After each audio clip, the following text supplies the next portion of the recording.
The key turned in the lock with a sound Alara Hartley hadn't expected to hear, smooth, certain, like it had been waiting for her all along. She stood on the porch of a house she'd never seen before, in a town whose name she'd only learned 3 days ago, holding an inheritance from a man she'd spent 16 years hating.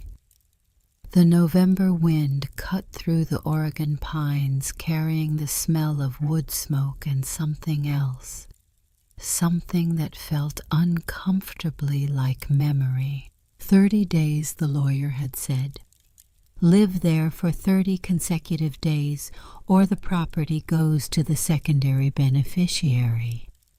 Alara didn't care about the house, didn't care about the workshop out back, or the land it sat on. She cared about $800,000, enough to clear her debts, restart her career, maybe finally stop running from a past that had never stopped chasing her. The door swung open.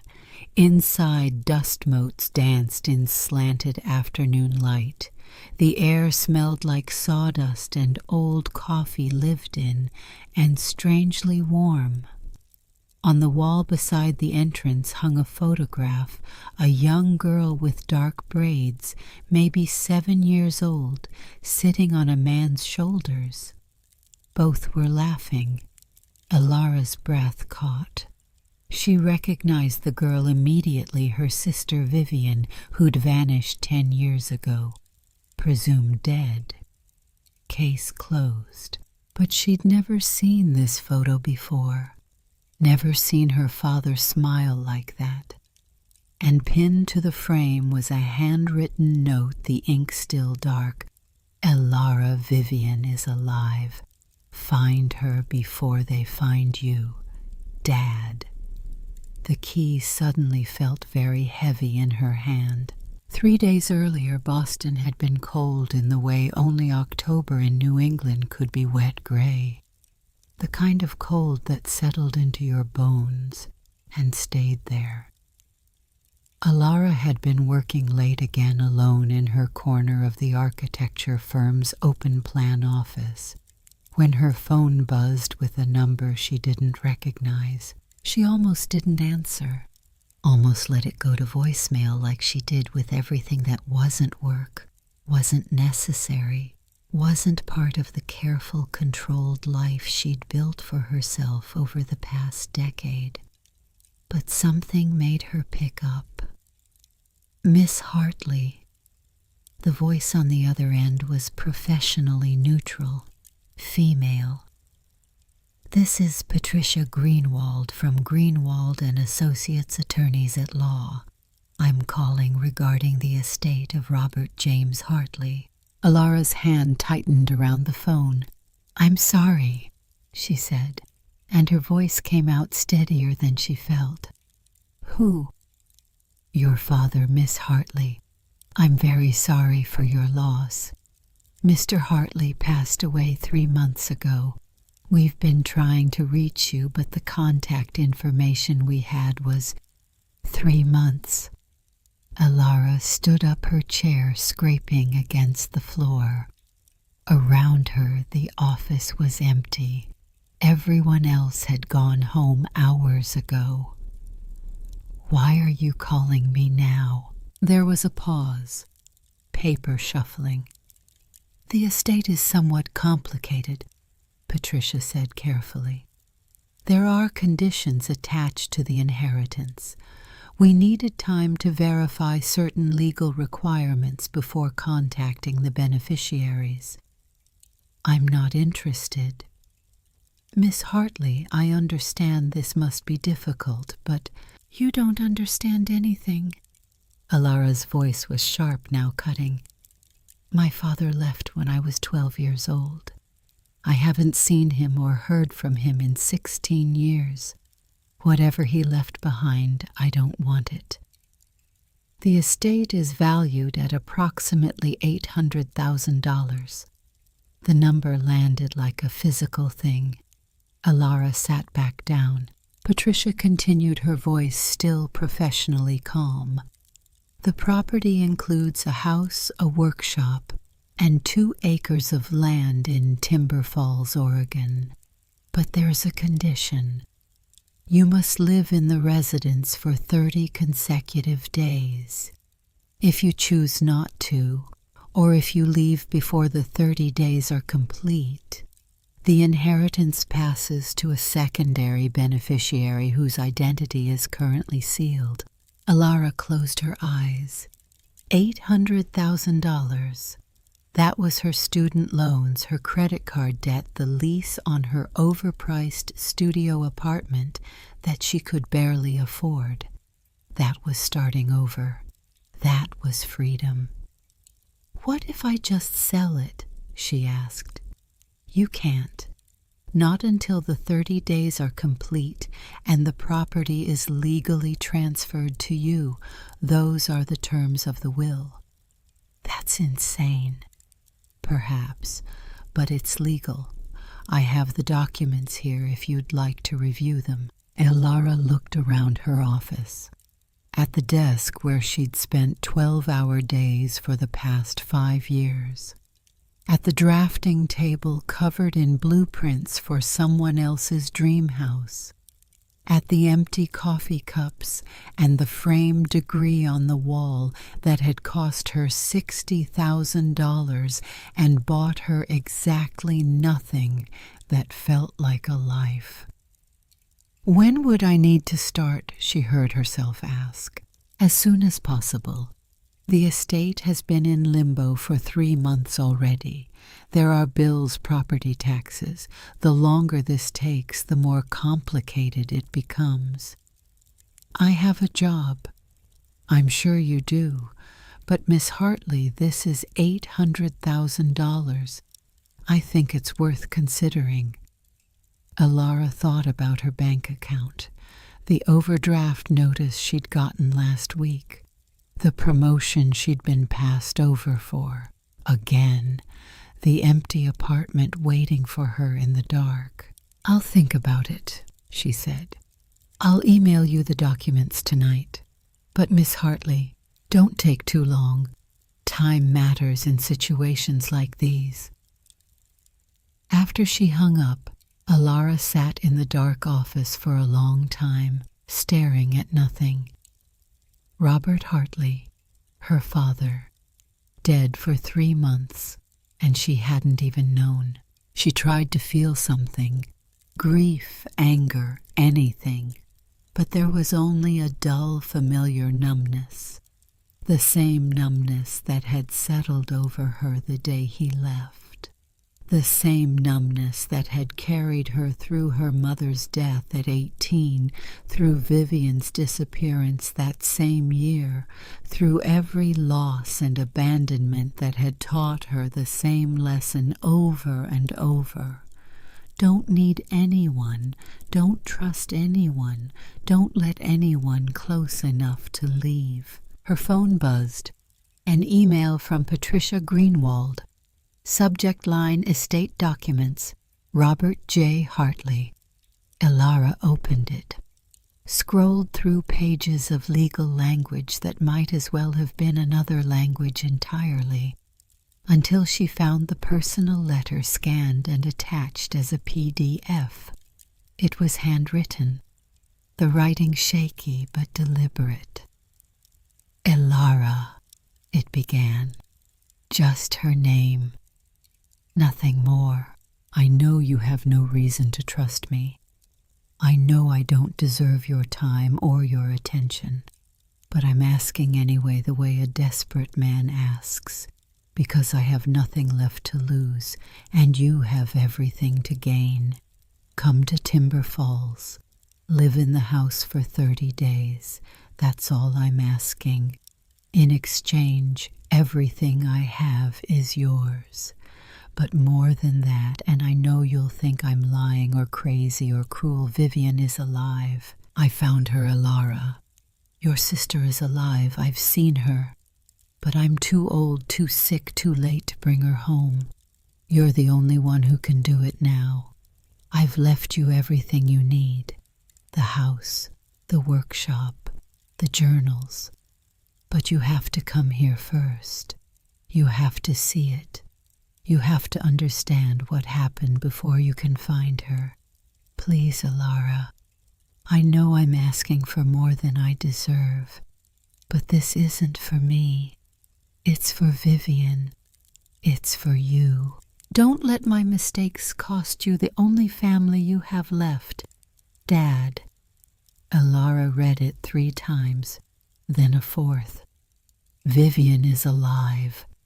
She wanted to throw the phone across the room, wanted to scream. This was exactly like him, wasn't it? Absent for 16 years, and now even in death he was manipulating her, dangling hope like bait. Vivienne had been gone for 10 years. The police had searched for 8 months before quietly closing the case. Presumed dead. Everyone said so. Everyone except the part of Alara that woke up sometimes in the middle of the night, convinced she'd heard her sister's voice calling her name. She looked at the email again, at the property value, at the impossible promise. Outside Boston hummed with evening traffic, people going home to families, to lives that made sense, to worlds where fathers didn't vanish and sisters didn't disappear, and grief didn't follow you around like a shadow you couldn't shake. Alara made her decision the way she made all her decisions, now quickly, coldly, without letting herself feel anything that might change her mind. She opened a new email to her boss, typed out her 2 weeks' notice, then deleted it and wrote a different version. Personal emergency, family matter, need to take a leave of absence starting immediately.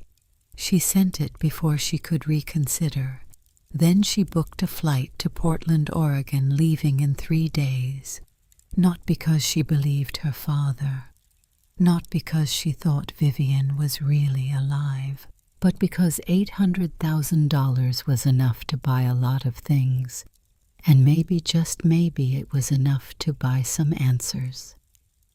The bus from Portland to Timber Falls took 3 hours, winding through mountains that grew denser and taller as the city fell away behind them. Alara sat by the window, watching Oregon unfold in shades of green and gray. Douglas firs climbed the hillsides. Mist hung in the valleys like smoke. There were only 4 other passengers on the bus. An elderly woman who slept the entire way, 2 teenagers sharing earbuds, a man in a hunting jacket who got off halfway through the journey, disappearing into a town that looked like it had 3 buildings and a gas station. No one spoke. The bus driver, a weathered man with gray stubble, had nodded when Alara boarded but said nothing. She was grateful for the silence. It matched the inside of her head. She'd spent the flight from Boston reading through the documents Patricia had sent. The will, the property deed. Page after page of legal terminology that all boiled down to the same thing. Robert Hartley had owned a house and workshop in Timber Falls, Oregon. He'd lived there alone for the past 15 years, and now, if Alara could stand to sleep under his roof for 30 nights, it would all be hers. There was no mention of Vivian in the legal documents, no explanation for the letter's impossible claim, just the cold facts of property and death and inheritance. Alara had also searched for information about Timber Falls. Population 847 according to the last census. Former mining town. Most of the mines had closed in the 80s. Now it survived on logging tourism and apparently not much else. The kind of place people left, not the kind they moved to. She tried to imagine her father there, Robert Hartley, who she remembered as a big man with rough hands and sawdust always in his hair, who used to lift her onto his shoulders, who taught her how to hammer a nail straight, how to measure twice and cut once, how to sand with the grain instead of against it, who left one day when she was 12 and never came back. The bus slowed. Ahead, a wooden sign appeared through the trees, Timber Falls, population 847. Welcome. This is you, the driver said, the first words he'd spoken since Portland. Elara gathered her bag, a single duffel with clothes for a week, her laptop, and not much else, and stepped off into air that smelled like pine and wood smoke and rain. The bus pulled away with a hydraulic hiss, leaving her alone on a street that looked like it belonged in a postcard from 1975. Main Street ran for maybe 6 blocks. Buildings with faded paint and hand-lettered signs, a general store, a diner with neon in the window that said open but looked closed, a post office the size of a garden shed, everything neat, everything quiet, everything empty. It was 2 in the afternoon, but Timber Falls felt like a town that had already called it a day. Elara checked her phone. No signal.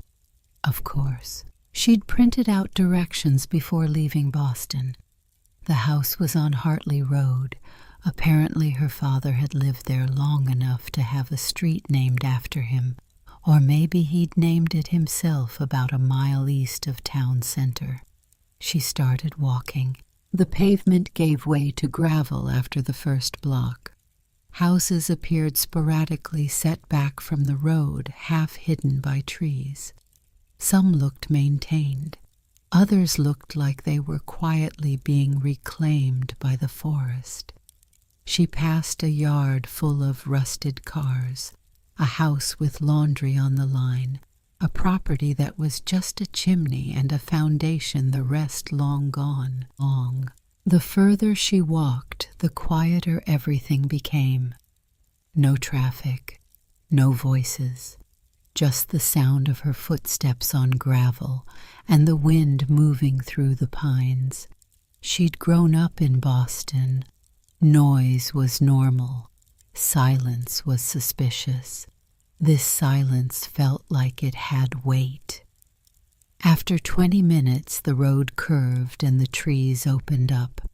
There, set back about 50 yards from the road, was a house, 2 stories, white siding that had faded to gray, a wide front porch with a rocking chair, shutters that might have been green once, a stone chimney, and behind it, half visible through the pines, a large wooden structure that had to be the workshop.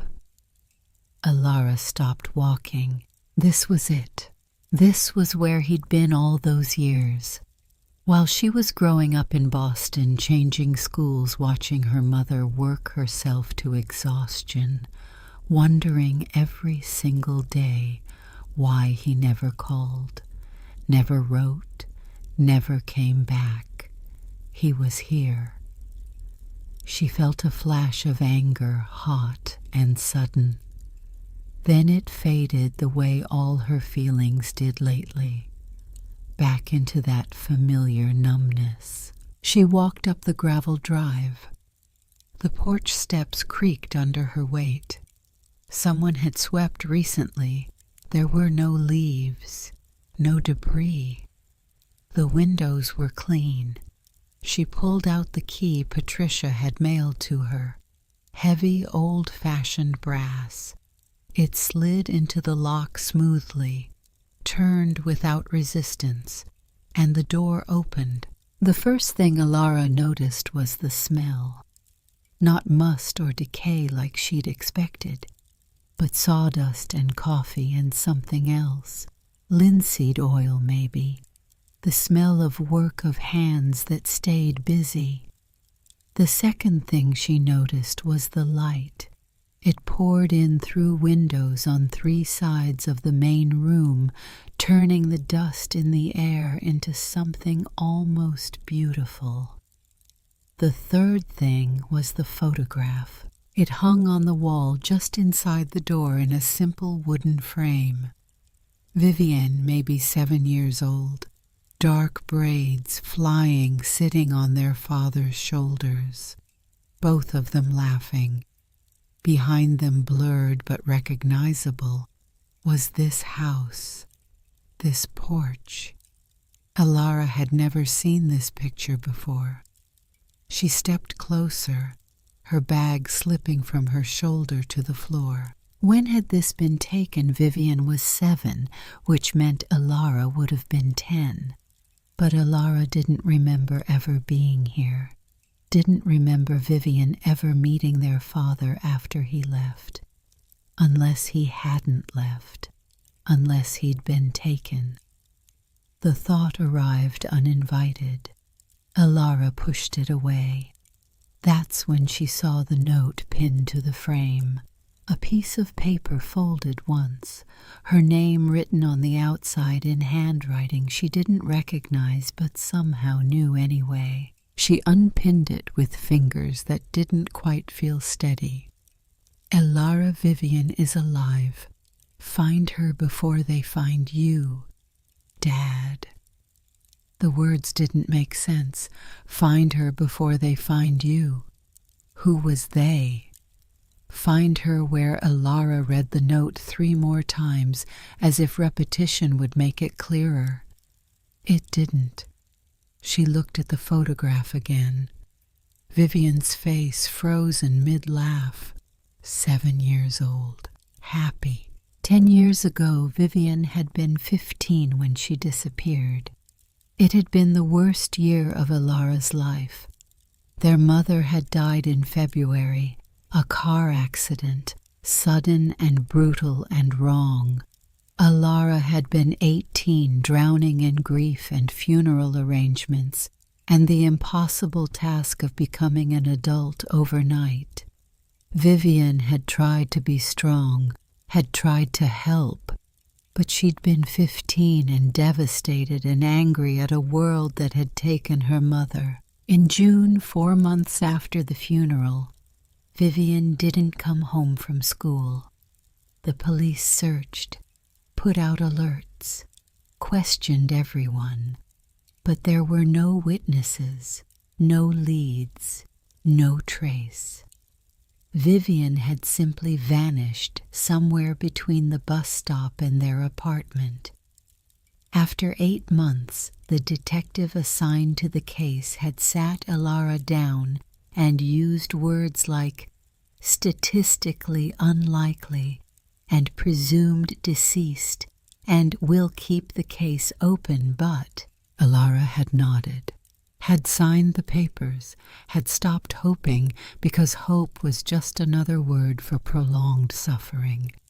Now she stood in her dead father's house, holding a note that said her sister was alive. She wanted to crumple it up, wanted to walk back to town, find a phone call Patricia Greenwald, and tell her to give the house to whoever the hell the secondary beneficiary was. Instead, she folded the note carefully and put it in her pocket.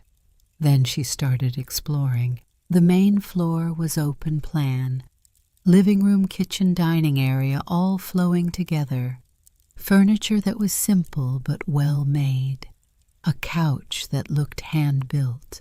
A dining table with 6 chairs, the wood worn smooth. Bookshelves packed with volumes on carpentry, architecture, local history. Everything was clean. Dust, yes, but not dirt. Like someone had been taking care of the place even after Robert died. In the kitchen, she found dishes in the drying rack, a coffee maker with grounds still in the filter. A calendar on the wall stopped at July. 3 months ago. There were marks on the calendar, appointments maybe. M, 2 p.m. on Tuesdays. Check in with IW on Thursdays. The handwriting was shaky, like it had been written by someone whose hands didn't quite work right anymore. Alara opened the refrigerator, empty and unplugged, but clean. Someone had cleared it out after he died. She climbed the stairs. 3 bedrooms. The first was clearly Robert's. A bed neatly made, a dresser with a hairbrush, a watch reading glasses, a book on the nightstand, a mystery bookmark still in place at page 147. The second bedroom was empty except for a desk and more bookshelves. The third made her stop in the doorway. It was decorated for a child. A bed with a patchwork quilt, a bookshelf with picture books and young adult novels, a desk with colored pencils and sketch paper, and on the walls paintings, watercolors of forests and mountains and rivers. Alara recognized the style immediately. Vivian had loved to paint. She walked to the desk, picked up one of the sketchbooks, opened it. The first page had a date written in the corner, June 14th, 10 years ago, 2 weeks before Vivian disappeared. Alara flipped through the pages slowly. Sketches of birds, trees, the view from a window that showed pine trees and mountains, and people. Rough portraits of a man with kind eyes and work-worn hands. Their father. Vivian had been here, had stayed here, had drawn these pictures in this room, which meant Robert hadn't abandoned them. Or he had, and then Vivian had found him somehow, had come here, had spent time with him, and Alara had never known. She sat down on the bed, the sketchbook still in her hands. Why hadn't Vivian told her? Why the secret? Unless it hadn't been a secret. Unless Alara had been so buried in her own grief after their mother died that she hadn't noticed, hadn't paid attention, hadn't seen that her 15-year-old sister was disappearing every weekend to visit a father Alara had written off as dead to them. The guilt arrived sharp and sudden. She set the sketchbook down carefully and left the room, closing the door behind her. Downstairs she needed air. She walked through the kitchen and out the back door onto a small deck that overlooked the property. And there, 50 yards away through a stand of pines, was the workshop. It was bigger than the house. 2 stories barn style with large windows and a roll-up door on one side. The wood was weathered but solid. Smoke wasn't coming from the chimney, but somehow the building still looked alive. Alara walked toward it. The path was well-worn packed earth with stepping stones every few feet. Someone had used this path daily for years. The workshop door was unlocked. It opened with a soft creak. The interior took her breath away. Light poured in through the windows, illuminating a space that was part factory, part art studio, part cathedral. Workbenches ran along 2 walls covered with tools organized with obsessive precision. Hand saws hung from pegboards, chisels arranged by size, planes oiled and ready. Along the far wall, lumber was stacked and sorted by type and dimension. Oak, maple, walnut, cherry. And everywhere furniture. Not just furniture, art. A rocking chair with spindles so delicate they looked like they'd been carved from light. A dining table with inlaid geometric patterns. A cradle with hand-carved birds along the rim, a bookshelf that spiraled like a tree growing toward the ceiling. None of it was finished. All of it was extraordinary. Elara walked slowly through the space, running her fingers along the wood. The craftsmanship was beyond anything she'd seen, even in the high-end design magazines she studied for work. This wasn't just skill. This was devotion. She found the cradle tucked in a corner, half covered by a drop cloth. When she pulled the cloth back, she saw the carving along the rim more clearly. Not just birds, specific birds. A robin, a blue jay, a chickadee, and carved into the headboard, almost hidden in the design, "For Vivian, my lost star." Alara's throat tightened. Lost star. That's what their mother used to call Vivian when she was little, because she'd been born during a meteor shower, and Jennifer had joked that one of the stars had come down to Earth just for them. How did Robert know that he'd left when Vivian was 9, before the nickname stuck? Unless Jennifer had told him, unless they'd stayed in contact, unless everything Alara thought she knew about her parents' separation was wrong. She sat down on the floor next to the cradle, her back against the workbench, and tried to organize her thoughts into something that made sense.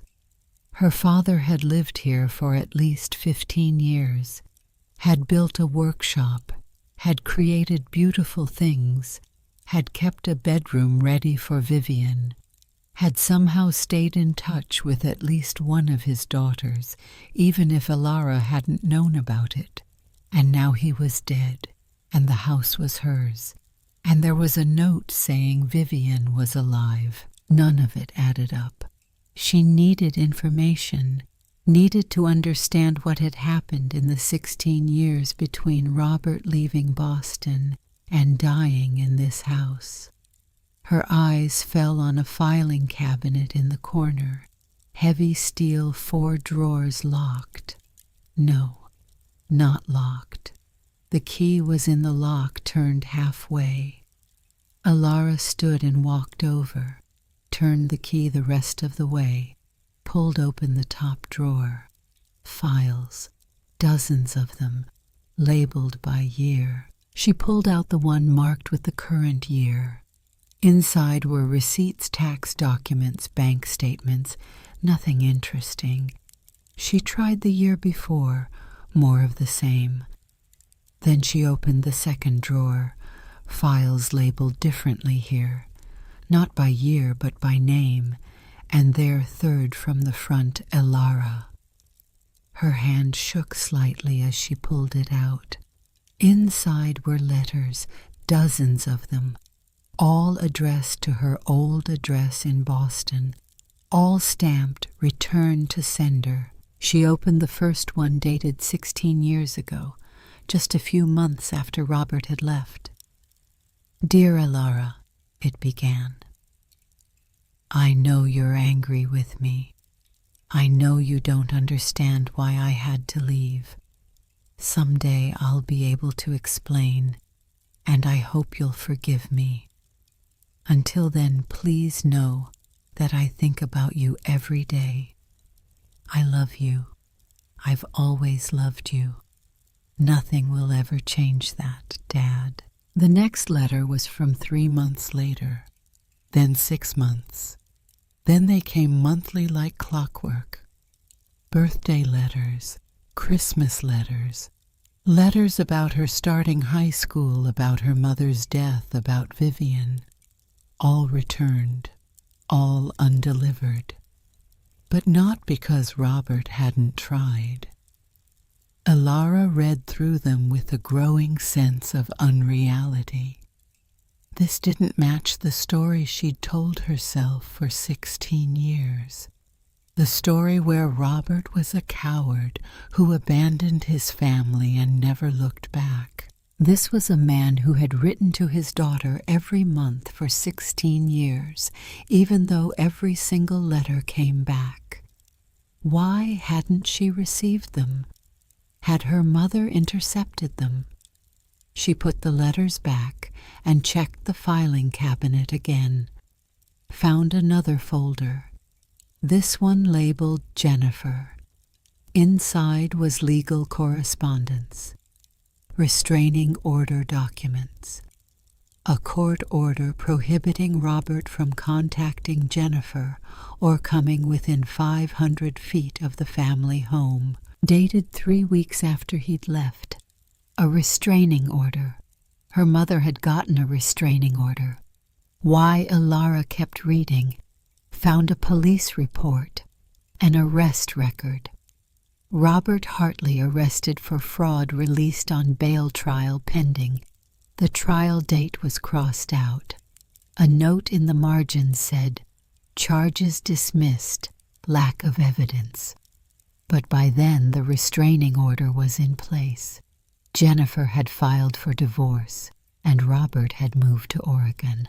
Alara sat down hard on the workshop floor, papers scattered around her. He hadn't left them. He'd been driven away. Someone had accused him of fraud. He'd been arrested. And Jennifer, believing the charges, or scared, or just done, had cut him off completely. The restraining order meant he couldn't come home, couldn't see his daughters, couldn't even send them letters directly. So he'd tried anyway. For 16 years he'd tried. Alara didn't realize she was crying until a tear hit one of the letters, blurring the ink. She wiped her face roughly. This wasn't the time to fall apart. She needed to understand everything before she let herself feel anything. She stood and kept searching the workshop. Found a desk in the corner with a lamp and more papers. Blueprints for furniture, sketches, design ideas, and journals. 5 of them leather-bound, stacked neatly. She opened the most recent one. The entries were dated starting from 15 years ago and running up until 3 months ago, right before Robert died. The handwriting in the early entries was neat and controlled. By the end, it was shaky, harder to read. She flipped to the last entry, dated July 18th, 3 months and 1 week ago. "I'm out of time. The doctor says weeks, maybe a month if I'm lucky. I'm not scared of dying. I'm scared of leaving Alara and Vivian alone without them knowing the truth. I found Vivian. After 10 years of searching, I finally found her. She's in Portland in a facility. I've seen her with my own eyes, but she didn't recognize me. The doctors say trauma, say memory loss. They say she needs time, but I don't have time. I've set everything up for Alara, the house, the workshop, the 30-day requirement to force her to come here to see this place, to find the clues I've left. She won't believe me if I just tell her. She needs to discover it herself. Vivian is alive, and the people who took her, who hurt her, are still out there. Alara has to find her sister, has to bring her home, has to finish what I couldn't. I'm sorry I failed them both. Sorry I wasn't stronger. Sorry I let fear keep me away when I should have fought harder. But maybe this inheritance, this house, this workshop full of unfinished things, maybe it's enough to bring them back together. Maybe broken families can be mended after all. R.H. Alara read the entry 3 times, then a 4th. Vivian was alive, in Portland, in a facility. Her father had seen her, had found her after 10 years of searching, and then he'd died before he could bring her home. Alara's hands were shaking now, not with grief, with something sharper, anger maybe, or hope, or the terrible combination of both. She grabbed the journal and 3 others, tucked them under her arm, and walked back to the house. It was getting dark. The pines cast long shadows across the property. Inside, she turned on lights, found the thermostat, got the heat running. Then she sat at the kitchen table and started reading from the beginning. The journals told a story Alara had never known. A story that started 16 years ago, when Robert Hartley was a carpenter in Boston with a wife and 2 daughters and a business partner named Martin Whitfield. Martin and Robert had gone into business together renovating historic homes. Martin handled the business side. Robert did the craftsmanship. For 5 years it worked. They made good money, built a reputation, had more work than they could handle. Then Martin proposed a bigger project, a historic mansion in Cambridge that needed a complete restoration. Budget $800,000. Robert's share of the profit $200,000. It was the opportunity of a lifetime. Martin said he'd secured the funding. All Robert had to do was sign the partnership paperwork and they could start. Robert signed. He trusted Martin. 3 weeks later, the police showed up at Robert's house, arrested him for fraud. The funding Martin had secured was from investors who'd been promised returns on a project that didn't exist. The renovation contracts were fake. The budget was a lie. And all the paperwork had Robert's signature. Martin claimed he'd been fooled too, claimed Robert had forged his signature on the fraudulent documents, claimed Robert had orchestrated the entire scheme. Robert was the one who went to jail. Martin walked away. Jennifer believed Martin, or she believed the evidence which all pointed to Robert. Either way, she filed for a restraining order, filed for divorce, and cut him out of their lives completely. Robert spent 18 months in jail before the charges were dismissed. A forensic accountant finally proved that Martin had manufactured the evidence that Robert had been set up. But by then the damage was done. Jennifer wouldn't take him back, wouldn't let him see the girls. The restraining order stayed in place. So Robert moved to Oregon, to Timber Falls, where he'd grown up, where his parents had left him a piece of land. He built the house, built the workshop, and spent the next 16 years trying to rebuild his life while searching for a way back to his daughters. The early journal entries were full of grief and guilt. Plans to hire lawyers to challenge the restraining order to prove his innocence to Jennifer. But Jennifer died in a car accident when Alara was 18. After that, Robert's focus shifted entirely to his daughters. He hired private investigators to check on them, learned that Alara was in college studying architecture, that Vivian was struggling in high school, acting out, getting into trouble. He wrote to them both. All the letters came back. Then 10 years ago, everything changed. Vivian showed up in Timber Falls.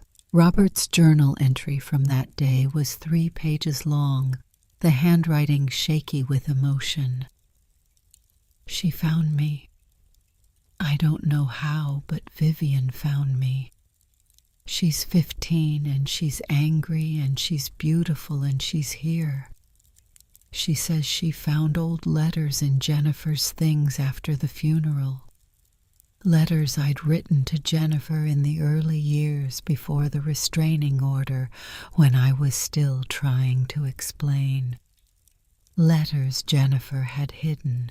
Vivian read them, realized I'd been telling the truth, realized I hadn't abandoned them. She took a bus across the country to meet me. I don't deserve this, don't deserve her forgiveness or her presence. But I'm grateful beyond words. She's staying for the summer. We're getting to know each other. She paints in the afternoons while I work in the shop. We eat dinner together, we talk. It's the best summer of my life. Elara read through those summer entries with a growing ache in her chest.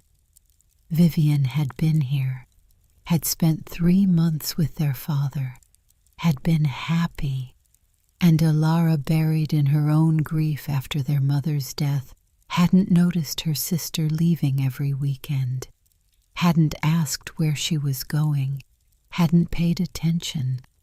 She'd been a terrible sister. The summer entries ended in late August. Vivian went back to Boston today. School starts next week. She promised to visit again at Christmas. I'm already counting the days. But Vivian never made it to Christmas. The next entry was from mid-September, and the handwriting was jagged, panicked. I got a call from a detective in Boston. Vivian is missing. She didn't come home from school yesterday. No one's seen her. They're searching, but there are no leads. I called Elara, but she won't talk to me. Told me I had no right to contact her, that I'd given up that right years ago. She doesn't know Vivian, and I had reconnected. Doesn't know we spent the summer together. And I can't tell her, because if I do, the police will want to know why I didn't report that earlier. Will think I had something to do with Vivian's disappearance. I'm trapped, again. All I can do is search on my own, hire investigators, follow every lead. I will find her. I have to.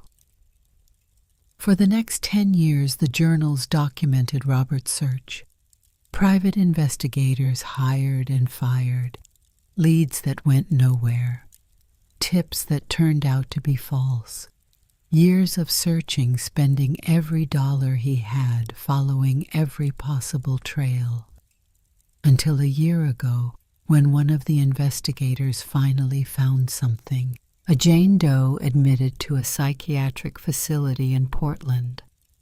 Female, mid-20s, no identification, no memory of her name or past. Found wandering the streets 3 years ago. The investigator sent Robert a photograph, low quality, taken through a window. Robert knew immediately it was Vivian. He drove to Portland, went to the facility, saw her through the glass in the common room, but by then he was already sick. Stage 4 cancer. The doctors had given him a year, maybe less. He tried to get Vivian released into his care, but without proof of their relationship, without Vivian able to confirm who she was, the facility refused. He needed time. Time to get legal documentation to prove paternity, to navigate the system. But time was the one thing he didn't have. The final entries in the journal were heartbreaking. Robert dying slowly, watching his daughter through glass, unable to reach her. "I'm not going to make it," he wrote a month before he died. But Elara can. Elara is strong, smarter than I ever was. If I can just get her here, get her to see the truth, she'll find Vivian. She'll bring her home. I'm leaving everything to her, the house, the workshop, but with conditions, because I know Elara. She'll want to take the money and run. She won't want to face the past. The 30-day requirement will force her to stay, to look around, to find these journals. And when she does, she'll understand. She'll find her sister. I have to believe that. It's the only thing keeping me going. The last entry was the one Elara had already read, the one about running out of time. She closed the journal and sat in the dark kitchen listening to the house settle around her. Robert hadn't abandoned them. He'd been framed, driven away legally, barred from contact. He'd spent 16 years trying to come back. 16 years searching for Vivian after she disappeared. And he'd died alone, his last hope pinned on a daughter who'd hated him. Elara put her head in her hands. She'd been so wrong about everything. And now Vivian was somewhere in Portland in a facility with no memory and no family and no one looking for her. Except Elara. She stood up, walked to the window. Outside the workshop was a dark shape against the darker trees. She'd come here for money, for $800,000 to pay off debts and start over. But that's not what this was about anymore. This was about a sister she'd failed 10 years ago. A sister who was alive and lost and waiting. Elara pulled out her phone. Still no signal. She'd have to go into town tomorrow, find a phone, call the facility in Portland. But tonight she needed to finish reading, needed to understand everything. She made coffee in her father's kitchen, using his coffee maker, his mugs. Sat back down at the table, opened the next journal, and kept reading. Elara woke at dawn with her cheek pressed against the journal page's cold coffee in a mug beside her, and light bleeding through the kitchen windows. For a moment she didn't remember where she was. Then it came back in a rush. Oregon, Timber Falls, her father's house, Vivian.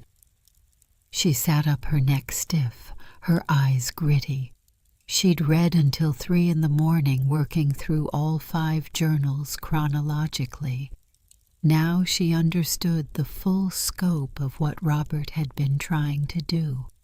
He'd documented everything: the fraud case, Martin Whitfield's betrayal, the investigators he'd hired to find Vivian, names, dates, places. It was all there, including the name of the facility in Portland where Vivian was being held. Bridgewater Psychiatric Care Center. Elara needed to get there, needed to see for herself. But first, she needed to make a phone call. She grabbed her coat and walked into town. The morning air was cold and sharp mist still clinging to the pines. Timber Falls looked different in daylight, less abandoned, more just quiet. A few trucks were parked outside the diner. Smoke rose from chimneys. She found a payphone outside the general store. Actually found one. It felt like stepping back in time. She dialed the number for Bridgewater Psychiatric Care Center. Bridgewater, how may I direct your call? A woman's voice, professional and distant. I'm looking for information about a patient, Elara said. A Jane Doe who was admitted about 3 years ago. I'm sorry, but we can't give out patient information over the phone. Are you family? Yes, I'm her sister. Then you'll need to come in person with identification and proof of relation. We take patient privacy very seriously. I understand. Can you at least confirm she's still there? A pause. I really can't. Please. Elara's voice cracked. "I've been looking for her for 10 years. I just need to know if she's there." Another pause, longer this time. Then, "What's your sister's name?" "Vivian Hartley. She would have been admitted as a Jane Doe, but that's her real name, Vivian Hartley." The sound of typing. Then, "Hold, please." Elara waited, her heart pounding. The woman came back on the line. "We do have a patient matching that description, but I can't confirm identity or give any details over the phone. You'll need to come to the facility during visiting hours with proper documentation." "When are visiting hours?" "Wednesday through Sunday, 2 to 4 p.m. Today was Thursday." Elara checked her watch. 9 a.m. "I'll be there this afternoon," she said. "The facility is in Portland. That's a 3-hour drive from where are you calling from?" "Timber Falls." "That's nearly 4 hours. You won't make it by 2. "Then I'll be there tomorrow." Elara hung up before the woman could say anything else. She stood there for a moment, hand still on the payphone, breathing hard. Vivian was alive, was real, was less than 4 hours away. 10 years. 10 years of thinking her sister was dead, and she'd been in Portland the whole time. Elara walked back toward the house, her mind racing. She'd need to gather documentation, birth certificates, some kind of proof they were sisters. She'd need to rent a car, drive to Portland tomorrow. She was so lost in thought that she almost didn't notice the woman standing on her father's porch. Elara stopped walking. The woman was older, maybe late 60s, with gray hair pulled back in a braid, and a weathered face that suggested a life spent outdoors. She wore jeans and a flannel shirt, and held a casserole dish in her hands. "You must be Elara," the woman said. It wasn't a question. Elara approached slowly. "Who are you?" "Margot Brennan. I own the coffee shop in town. I was a friend of your father's." She held out the casserole dish. "I thought you might need a proper meal. Moving into a new place is always hard." Elara took the dish automatically. It was still warm. "Thank you," she said, because she didn't know what else to say. Margot studied her with sharp blue eyes. "You look like him. Robert, same stubborn chin." Elara didn't know how to respond to that either. "How long are you planning to stay?" Margot asked. 30 days. That's the requirement. And then I sell the place and go back to Boston." Margot nodded slowly. "That's what I thought you'd say. That's what Robert thought too." "You knew about the will." "I knew everything. Robert and I were close. He told me about the conditions, about why he was making you stay. He hoped you'd find the journals, hoped you'd understand." Elara felt something tighten in her chest. "He should have just told me, should have called, emailed something, instead of this treasure hunt. He tried. You wouldn't have listened. The words stung because they were true." Margot gestured to the porch. "Can we sit for a minute? There are things you need to know before you go to Portland." Elara's eyes narrowed. "How did you know I was going to Portland?" "Because that's where Vivian is. And if you read the journals, which I'm guessing you did based on the dark circles under your eyes, then you know Robert found her. You're your father's daughter. Of course you're going." They sat in the rocking chairs on the porch. Margot didn't speak right away, just looked out at the trees at the workshop visible through the pines. Finally she said, "Your father was a good man. I know you don't believe that. I know what you think of him. But he was good, Elara.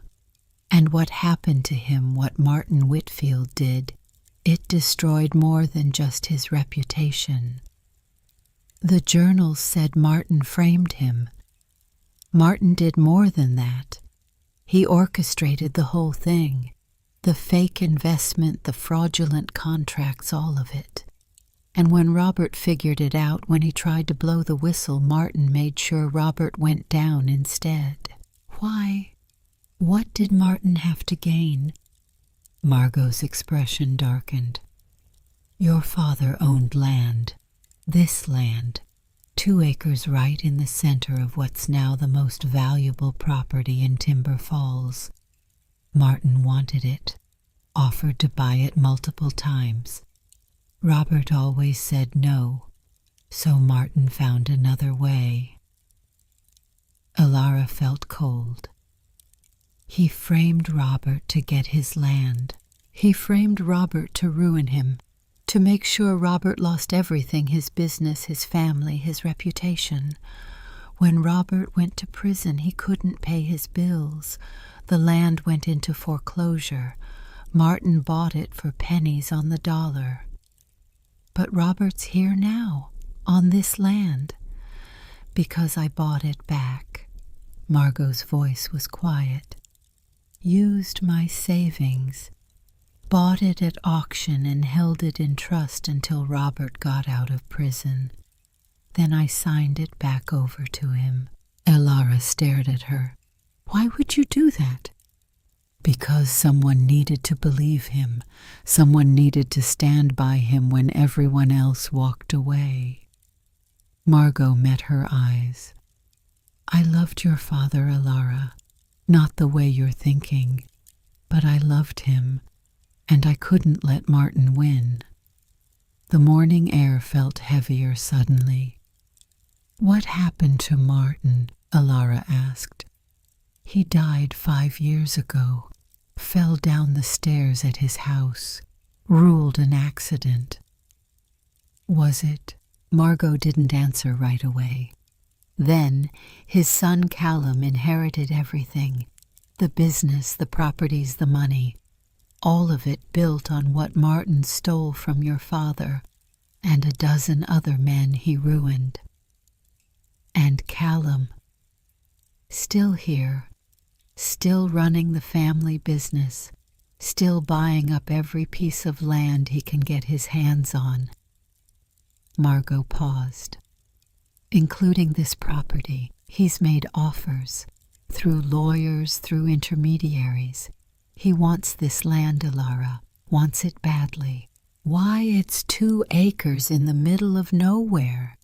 It's 2 acres in the middle of a development deal worth $30 million. Callum's been quietly buying up the whole valley.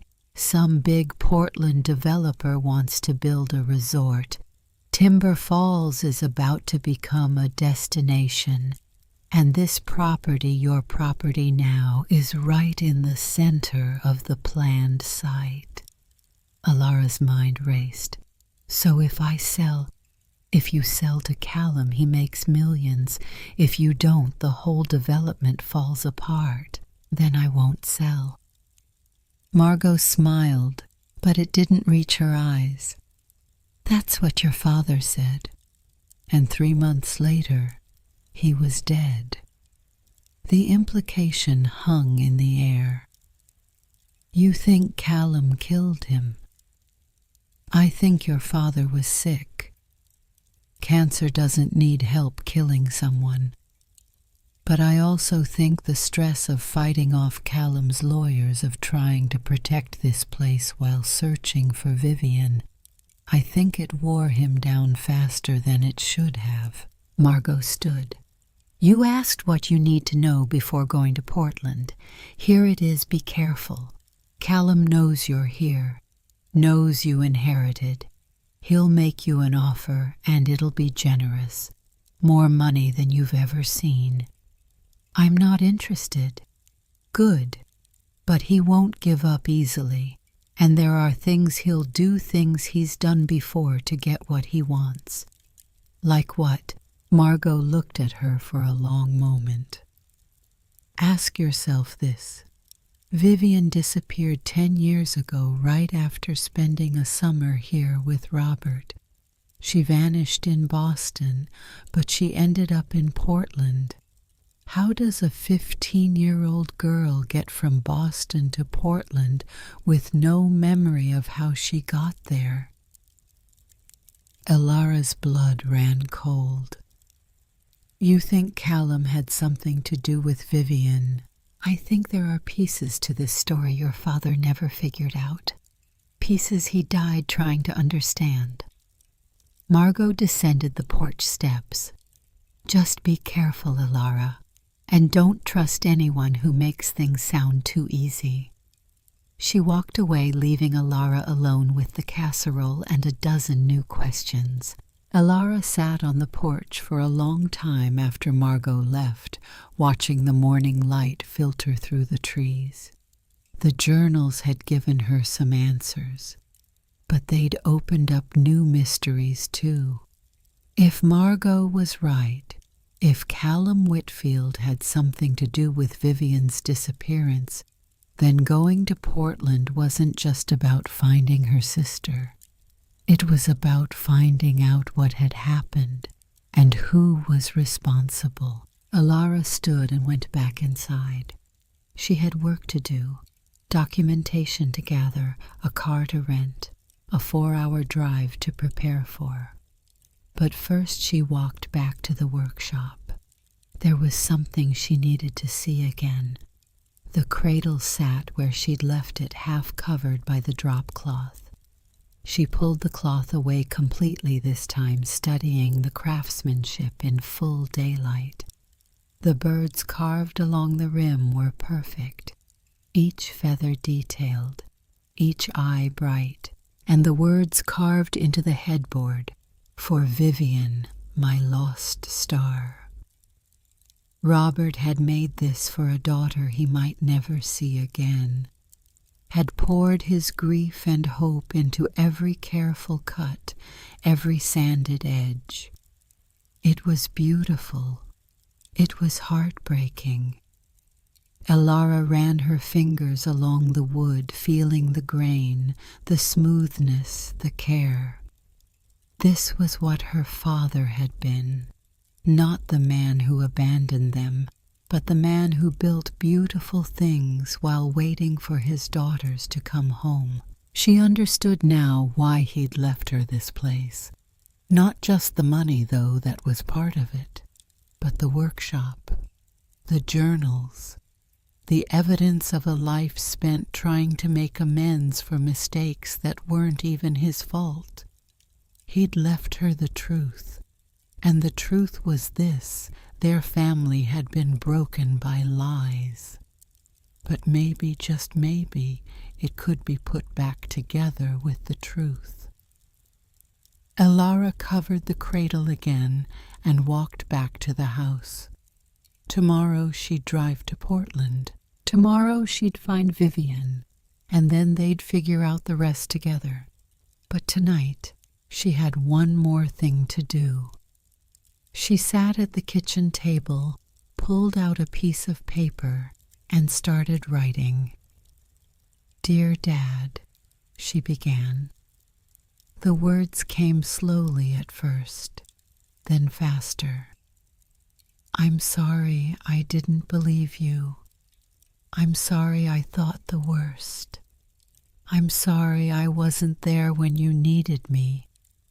But I'm here now. And I'm going to find Vivian. I'm going to bring her home. I'm going to finish what you started. And maybe when it's all over, I'll understand what you tried to tell me all those years ago, that families don't break just because they bend. That love doesn't end just because it gets tested. I wish I'd known you, the real you. not the version I created in my anger, but I'm learning through your journals, through your work, through this house and this workshop and this small town where people still remember you as someone good. I'm learning who you really were, and I think I would have liked him.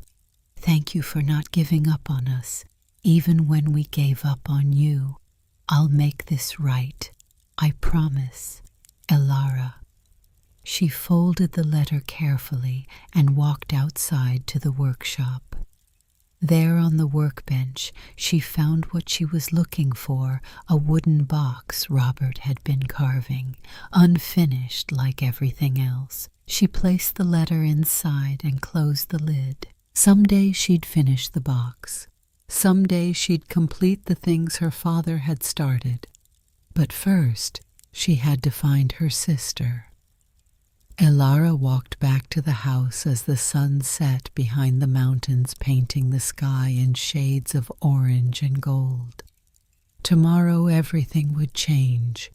Tonight, for the first time in 16 years, she let herself believe that maybe, just maybe, broken things could be fixed after all. The drive to Portland took 4.5 hours through mountains that seemed to swallow the road whole. Elara had rented a car in town, a beat-up sedan from a mechanic who looked at her driver's license twice before handing over the keys, and left Timber Falls before dawn, the journals packed in her bag, along with every piece of documentation she could find. Birth certificates, old family photos, anything that might prove she and Vivian were sisters. The highway unwound through forests so dense they blocked out the early morning light. Occasionally the trees would part to reveal glimpses of the valley below, mist-covered and ancient. It was beautiful in a way that felt almost hostile, like the land itself was warning her to turn back. She didn't. By the time Portland's skyline emerged through the gray morning, Alara's hands ached from gripping the steering wheel. She'd barely slept, had spent the night reading through the journals again, looking for details she might have missed. Names, dates, anything that could help her understand what had happened to Vivian.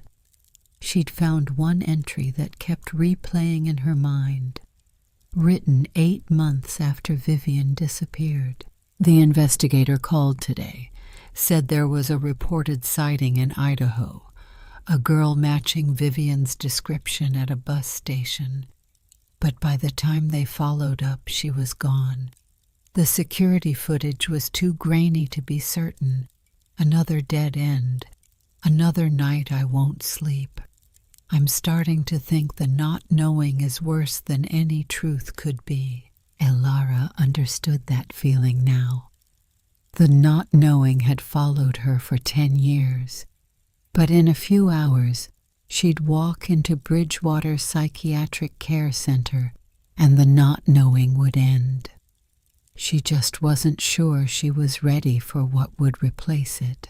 The facility was in southeast Portland, tucked away on a quiet street lined with maple trees that had already lost their leaves. It was smaller than Elara had imagined, a 2-story brick building with clean windows and a well-maintained lawn. It looked more like a private school than a psychiatric hospital. She parked and sat in the car for a full minute, breathing. This was it. Vivian was inside. After 10 years of grief and guilt and unanswered questions, her sister was less than 100 feet away. Elara forced herself out of the car, walked to the entrance, pressed the buzzer. A voice crackled through the intercom. "Can I help you?" "I'm here to see a patient, Jane Doe. I called yesterday." The door buzzed open. The interior was quiet and carefully neutral. Cream-colored walls, abstract art that was probably meant to be calming, a reception desk where a woman in her 50s looked up with a professional smile. "You must be Miss Hartley," the woman said. "I'm Carol. We spoke on the phone. Is she here? Can I see her?" "I'll need to see your identification first, and any documentation proving your relationship." Alara handed over her driver's license and the folder of papers she'd brought. Birth certificates showing both their names, both listing Jennifer Hartley as mother. Old family photos. A report card from Vivian's school with both sisters listed as emergency contacts. Carol examined everything carefully, too carefully, like she was looking for a reason to say no. Finally, she nodded. "Everything seems to be in order, but you should know the patient you're here to see has been with us for 3 years.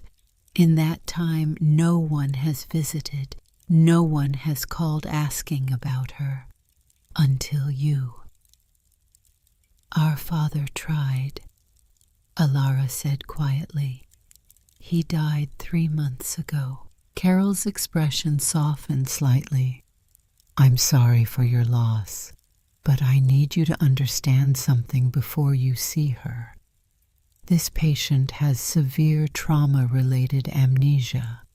She doesn't remember her name, her past, or how she came to be here. Any attempts to force memories could be harmful.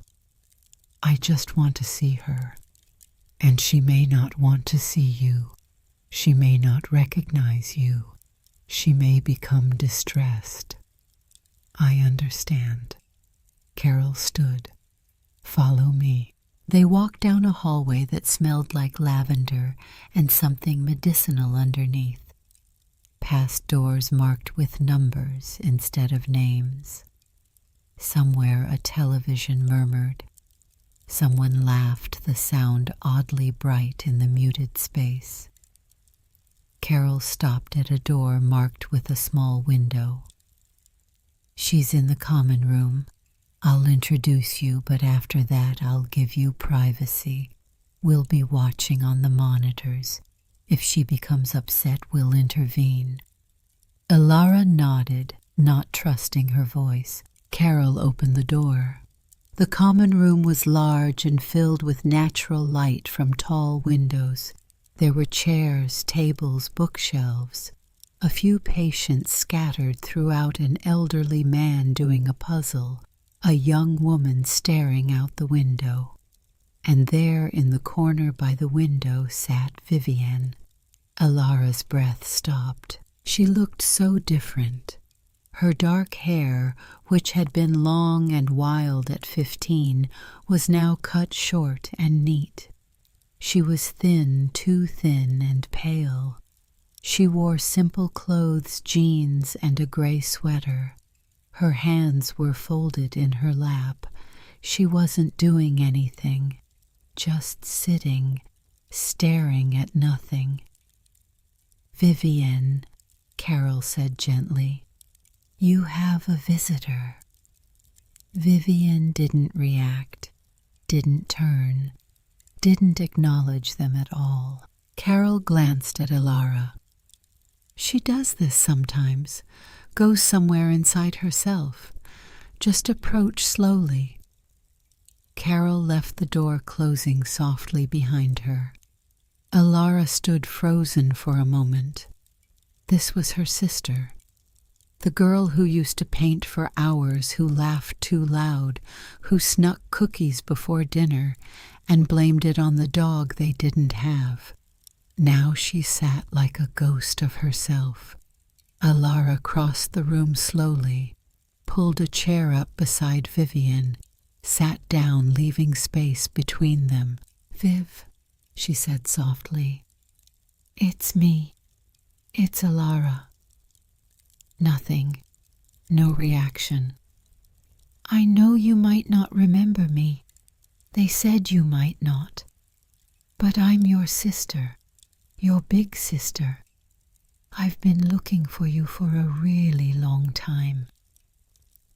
Vivian's eyes moved slightly, focused on something outside the window, a bird maybe, or just the gray Portland sky. Elara reached into her bag and pulled out one of the photographs she'd brought, the one from the frame in the house. Vivian on their father's shoulders, both of them laughing. She held it where Vivian could see it. "This is you," Elara said, "and this is our dad. He took care of you, loved you, spent 10 years looking for you after you disappeared." Vivian's eyes flickered to the photo, stayed there for a long moment.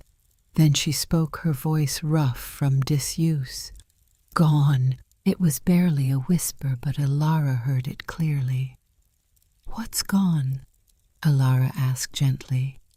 "Everything." Vivian's eyes remained on the photo. "All of it. Gone." I know it feels that way. But I'm here now, and I'm not going anywhere." Vivian turned to look at her then, really look at her, her eyes still that same dark brown. Elara remembered, searched Elara's face like she was trying to find something she'd lost. "Do you remember me?" Elara asked, even though she knew the answer would hurt. Vivian's brow furrowed slightly. "Should I? We grew up together. You're my little sister. We shared a room until you were 12. You used to steal my clothes and I pretended to be mad, but I never really was." Nothing. No recognition. Elara felt something crack inside her chest. She pulled out another photo, this one older. Elara maybe 10, Vivian 7. Both of them in matching Halloween costumes, witches with crooked hats and gap-toothed grins. "This was Halloween," Elara said. "You made me go as a witch with you because you were scared to go alone. We got so much candy that night. You ate so much you threw up, and Mom said that's what happens when you don't listen." Vivian stared at the photo for a long time. Then quietly, "Purple." Elara's heart jumped. "What?" "The hat. Was it purple?" "Yes." Elara's voice shook. "Yes, your hat was purple. Mine was black." "I liked purple," Vivian said, like she was discovering something new about herself. "You loved purple. Your room at home was purple. Your backpack, your bike, everything." Vivian's eyes closed, her hands clenched in her lap. "It hurts. Trying to remember. It hurts." "Then don't force it. I'm just so glad you're alive, Viv. I thought you were dead. For 10 years I thought I'd lost you." Vivian opened her eyes, looked at Elara with something that might have been curiosity. Why what? Why did you think I was dead?" "Because you disappeared. You were 15. You didn't come home from school one day, and we never found you. The police searched for months. They said—" Elara's voice caught. "They said you were probably gone, that girls who disappear like that don't usually come back. But I did come back. What do you remember about how you got here?" Vivian's expression went distant again. "Nothing. I woke up here. They said someone left me at the emergency room. I didn't have anything. No wallet, no phone, no name." She paused. "I still don't have a name. Not one that feels real. Your name is Vivian Hartley. You're 25 years old. You were born in Boston. Your favorite color is purple you love to paint, and you were the bravest person I knew. Vivian absorbed this quietly. Then, the question hit like a physical blow. Elara corrected. You are the bravest person I know, because you survived. Whatever happened to you, you survived it. They sat in silence for a while. Outside, rain started to fall soft and steady against the windows. Finally, Vivian said, "There's a man in my dreams. I think he's important, but I don't know why." Elara's pulse quickened. "What does he look like?" "Older, gray hair, kind eyes. He's always working with wood, building something." Vivian's voice was distant, like she was watching the dream unfold. "And he's sad, so sad, like he lost something he can't get back." Elara pulled out another photo. Robert standing in his workshop, holding a piece of carved wood.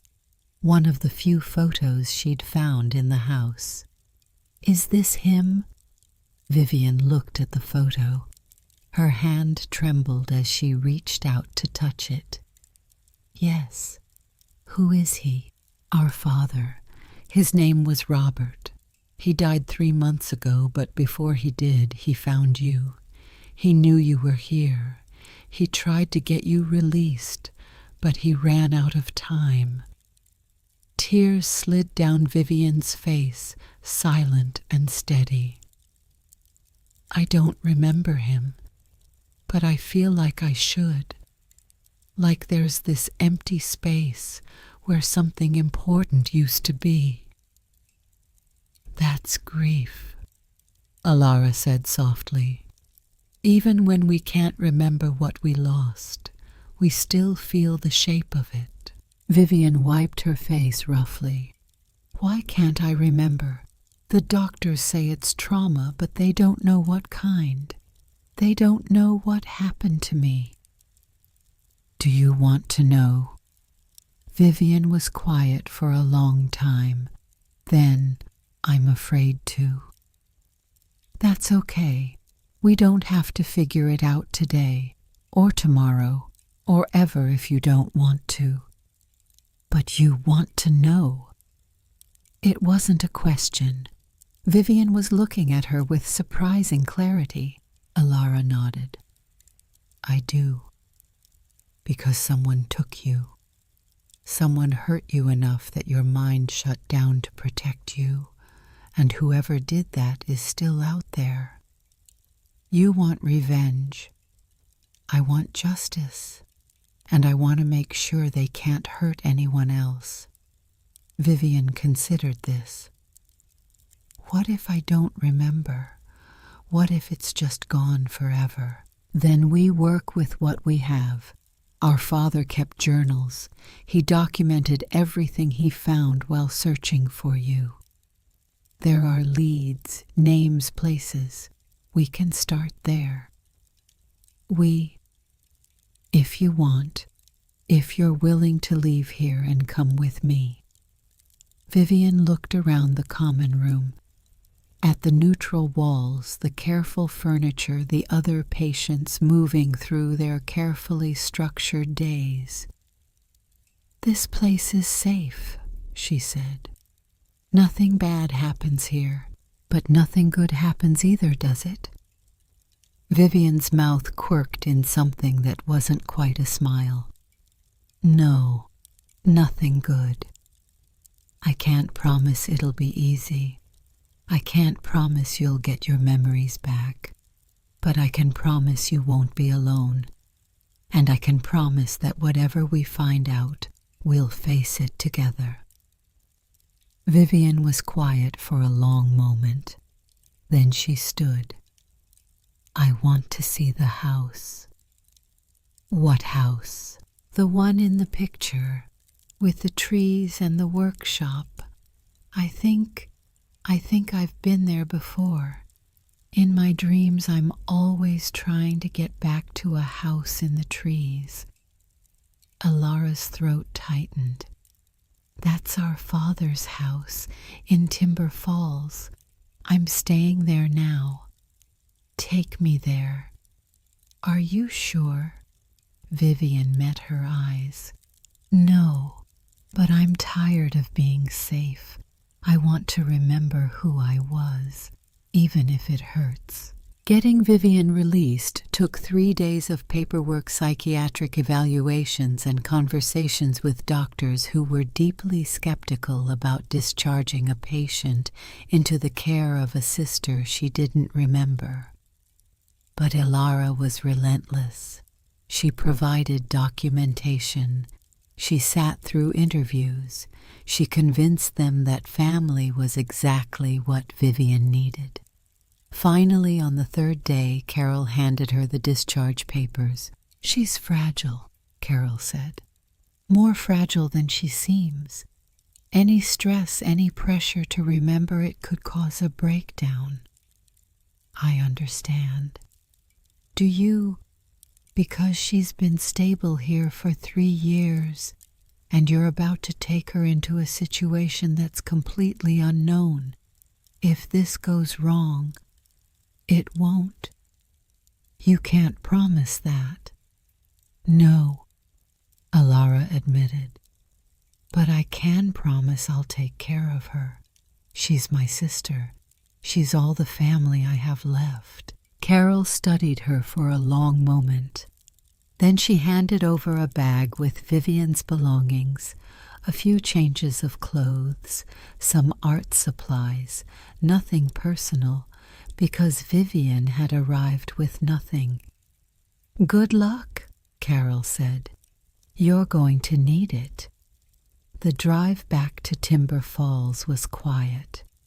Vivian sat in the passenger seat, watching the landscape change from city to forest. She didn't ask questions, didn't speak at all for the first hour. Then as they climbed into the mountains, she said, I remember this. Alara glanced at her. The mountains. The feeling, driving through trees, being cold, being scared. Vivian's hands clenched in her lap. Someone brought me this way before, a long time ago, when you disappeared. Maybe.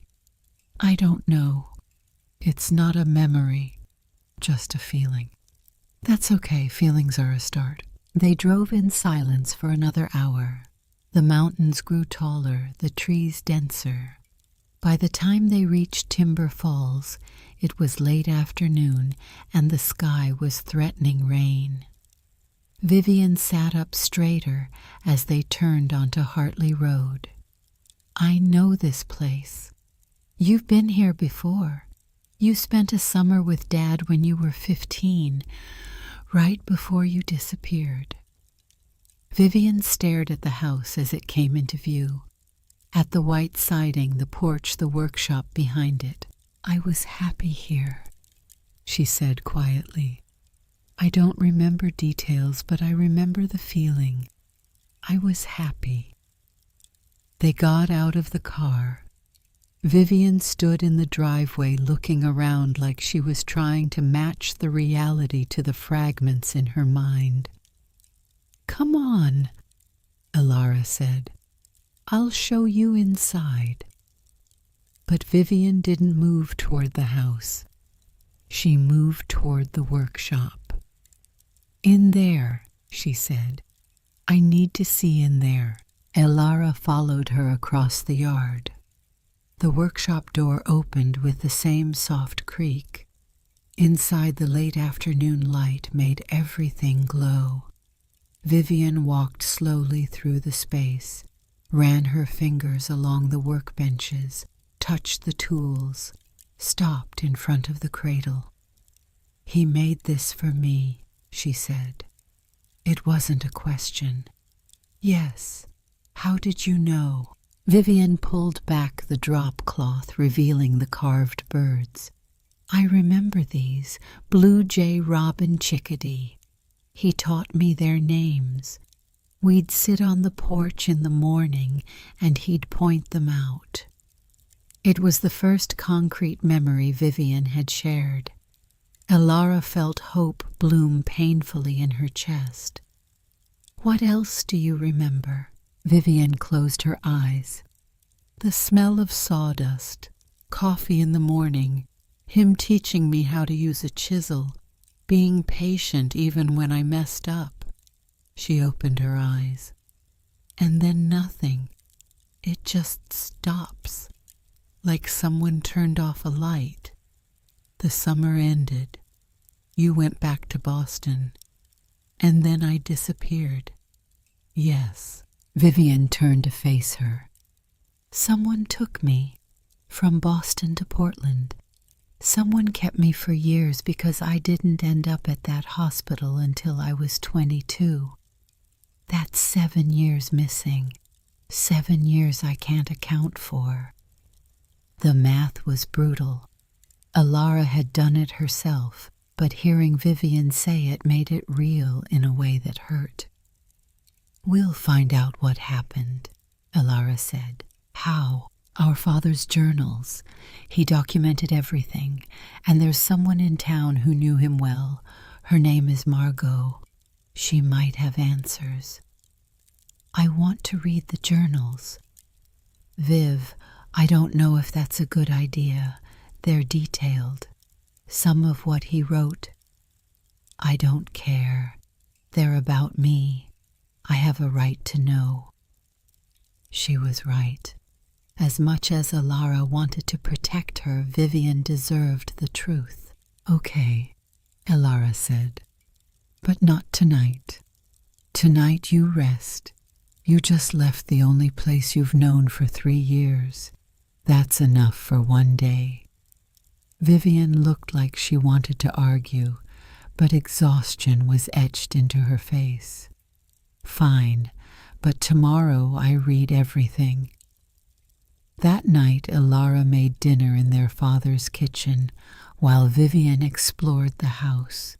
She could hear her sister moving upstairs, opening doors, walking through rooms. Eventually Vivian came back down. Which room was mine? The one with the paintings on the walls, the watercolors. I painted those. Yes, they're good. They are. Vivian sat at the kitchen table. I don't know how to be a person. In the hospital, everything was scheduled. Someone told me when to eat, when to sleep, what to do. Now I'm here, and I don't know what I'm supposed to do. You're supposed to be yourself, however that looks. But I don't know who that is. Elara set a plate in front of her. Then we'll figure it out together. They ate in silence. After dinner, Vivian went upstairs to her old room. Elara cleaned up, then sat at the table with the journals spread in front of her. She was looking for specific entries now. Anything about Martin Whitfield or his son Callum. Anything that might explain how Vivian ended up in Portland. She found an entry from 9 years ago that made her stop. The investigator found something. A connection I wasn't looking for. Martin Whitfield owns property in Idaho, near the bus station where Vivian was supposedly spotted 8 months after she disappeared. The investigator thinks it's worth looking into. I'm not sure. Martin is dead now, died last year. Connecting him to Vivian's disappearance feels impossible, but the timing is suspicious. Vivian went missing 4 months after our confrontation, when I told Martin I'd never sell him this land. Could he have been cruel enough to retaliate by taking my daughter? I want to say no, but I've learned that men like Martin are capable of anything when they want something badly enough. Alara read the entry 3 more times. Then she flipped forward, looking for follow-up. 2 months later. The Idaho property was sold 6 years ago. New owners say Martin never lived there, just used it as a rental.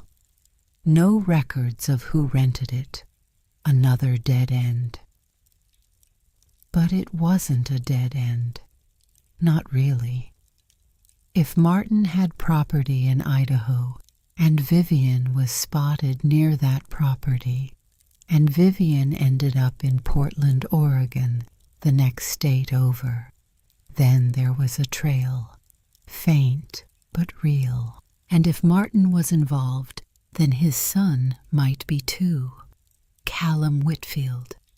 Alara pulled out her laptop and opened a search engine. Typed in Callum's name. The results were extensive. Callum was well known in Oregon business circles. Whitfield and Associates was one of the largest property development firms in the state. He'd been featured in local magazines, on business podcasts, at charity events. He looked successful, respectable, clean. But Alara had learned that appearances meant nothing. She dug deeper. Found an article from 5 years ago about Martin Whitfield's death. Tragic accident, claims local businessman. The details were sparse. Martin had fallen down the stairs at his Portland home, died instantly. Callum had found the body. The article mentioned that Martin was survived by his son and a legacy of successful business ventures. No mention of fraud. No mention of Robert Hartley or the men Martin had destroyed. History was written by winners, and Martin had won until he'd fallen down those stairs. Alara kept searching, found property records. Callum owned dozens of parcels throughout Oregon, including several in Timber Falls, and there buried in the records was the Idaho property Martin had owned, sold 9 years ago to a holding company owned by Callum Whitfield. Callum had inherited his father's property, had kept the Idaho parcel for 3 years after Martin died before selling it. Why hold on to a rental property in Idaho unless it was useful? Alara's hands shook as she cross-referenced dates. Vivian disappeared 10 years ago. The Idaho property was sold 9 years ago, 1 year after Vivian vanished. It could be coincidence.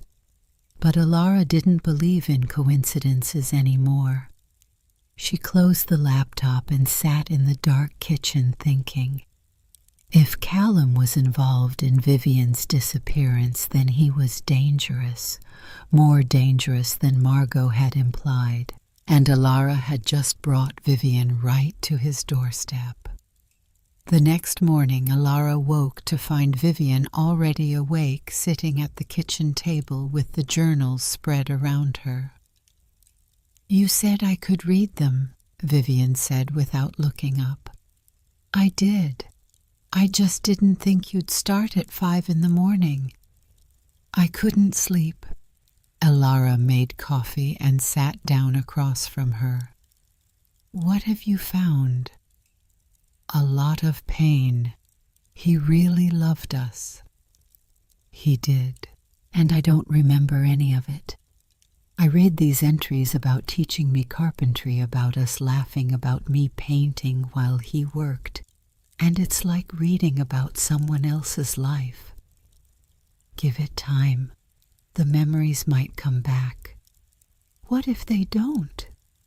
What if this is all I get, other people's memories of who I used to be?"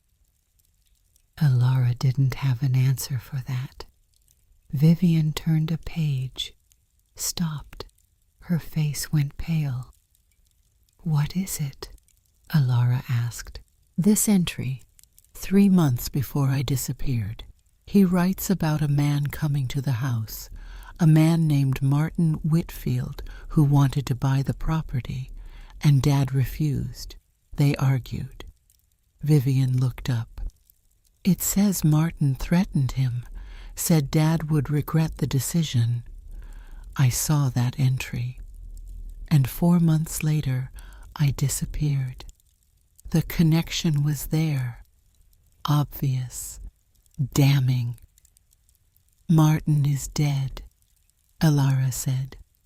Died 5 years ago, but his son isn't. Vivian tapped the journal. There are entries about Callum, too, continuing his father's work, making offers, pressuring Dad to sell. She looked at Alara. You think they're connected, my disappearance and the property? I don't know, but I want to find out. How? Before Alara could answer, there was a knock at the door. Both sisters went still. Are you expecting anyone? Vivian asked. No. Alara stood and walked to the front window, looked out. A black car was parked in the driveway. Expensive. New. The knock came again, confident, patient. Alara opened the door.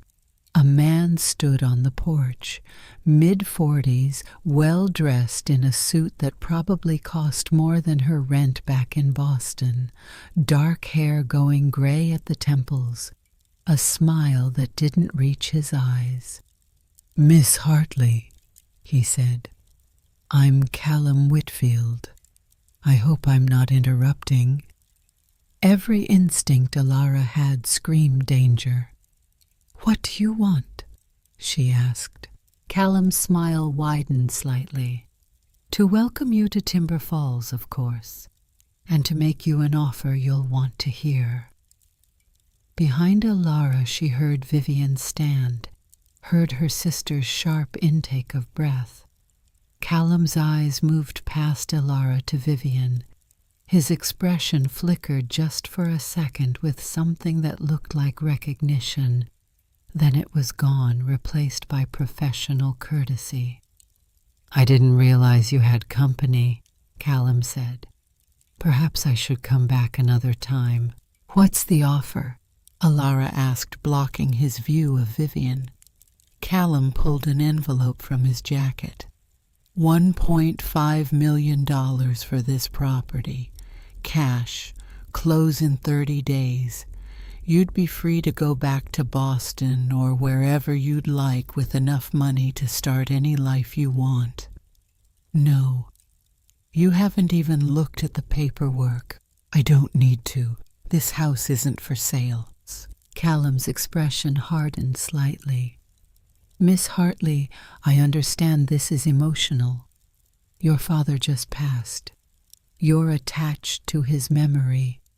But sentiment doesn't pay bills. This property is worth maybe $800,000 on the open market. I'm offering almost double. And I'm saying no.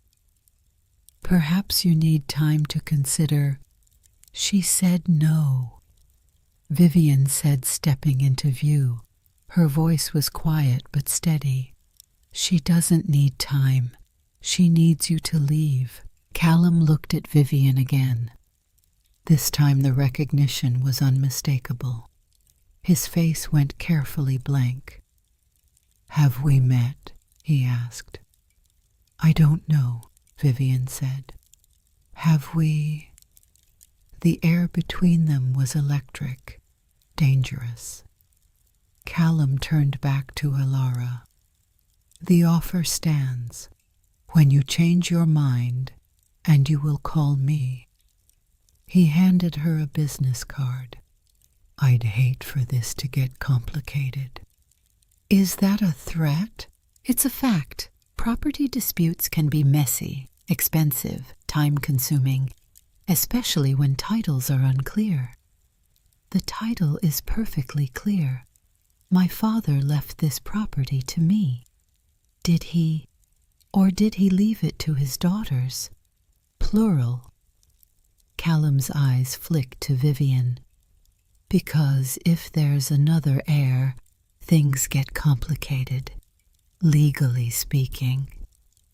Alara felt ice in her veins. He knew. Somehow he knew who Vivian was. Get off my property, Alara said. Callum smiled. Of course, but Miss Hartley, be careful who you trust. This town has a long memory, and not all of it is friendly to the Hartley name. He walked to his car, drove away slowly like he had all the time in the world. Alara closed the door and turned to Vivian. Did you recognize him? Vivian's face was ashen. I don't know. When I looked at him, I felt... She pressed a hand to her stomach, sick, scared, like my body remembers something my mind doesn't. He recognized you. I'm sure of it. How would he know who I am? I've been in a hospital for 3 years with no name. I don't know, but we need to figure it out. Fast. Alara pulled out her phone, called Margot's number, which she'd saved after their first meeting. Margot answered on the second ring. Alara, Callum Whitfield just showed up at the house. Silence. Then, I'll be there in 10 minutes. Margot arrived in 9.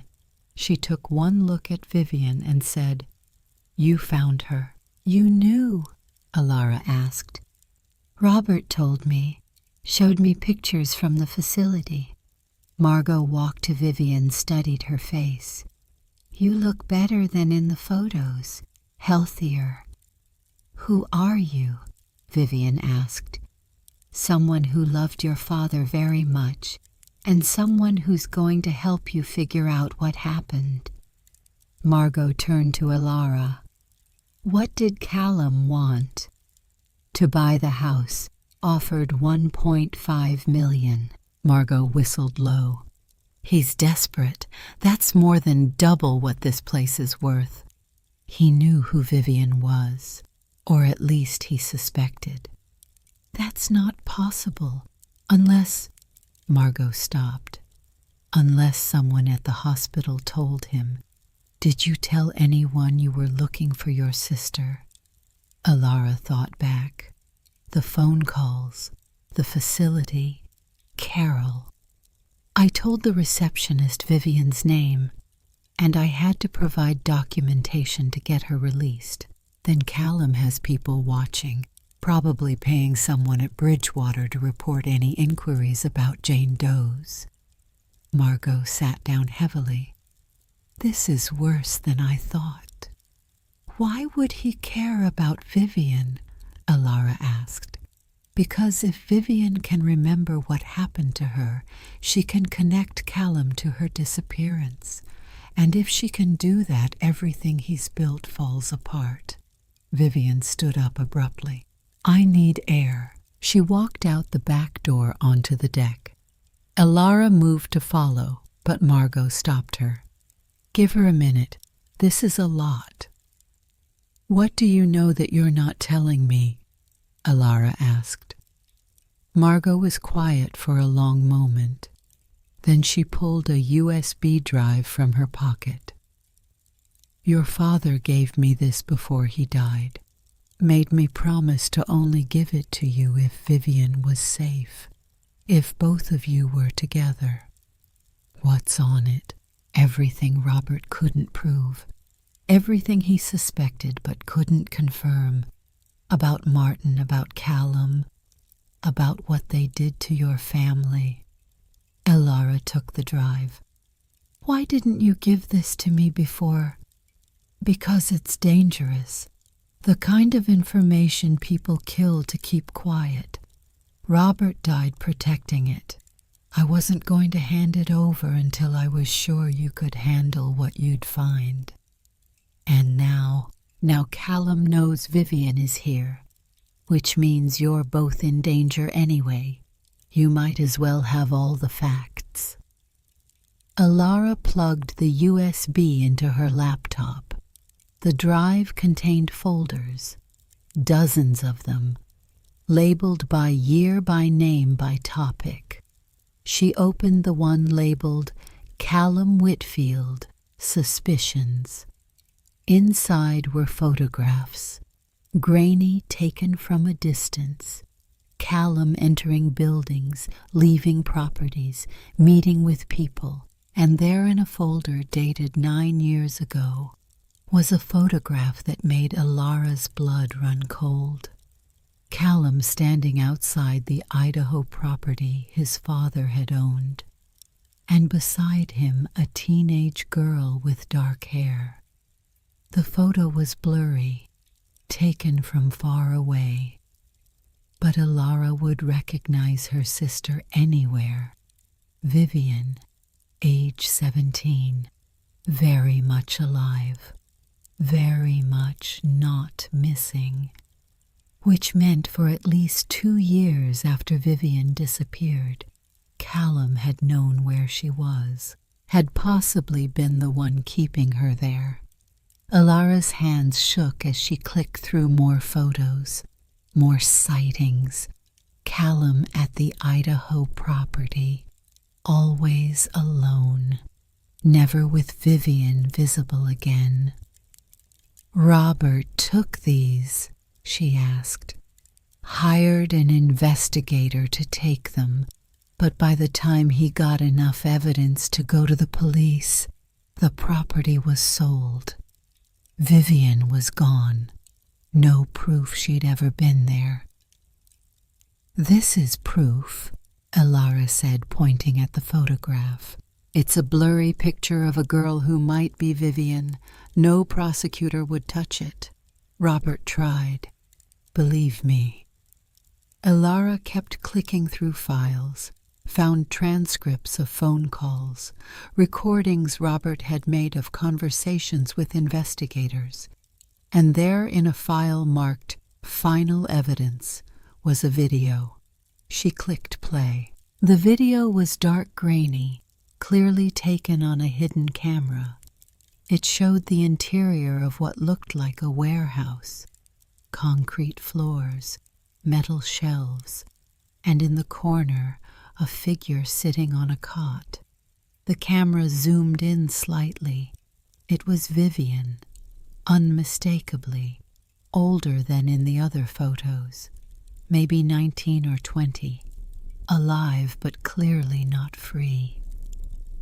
The timestamp on the video was 5 years ago. 5 years ago, Callum's father Martin had died. The video cut to black. Then another clip started. This one showed Callum entering the warehouse, walking to Vivian, talking to her though there was no audio. Then Callum left.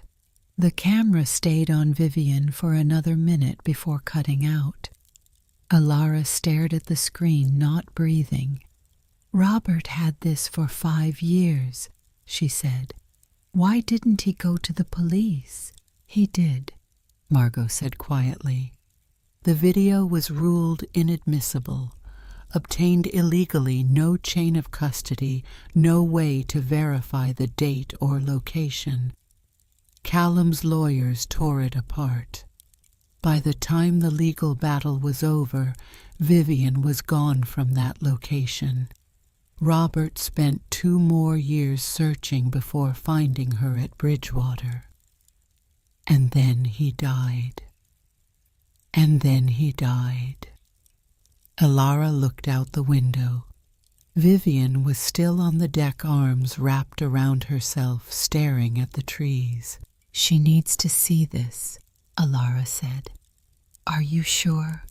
Once she knows there's no going back. She deserves to know who did this to her. Knowing and remembering are different things.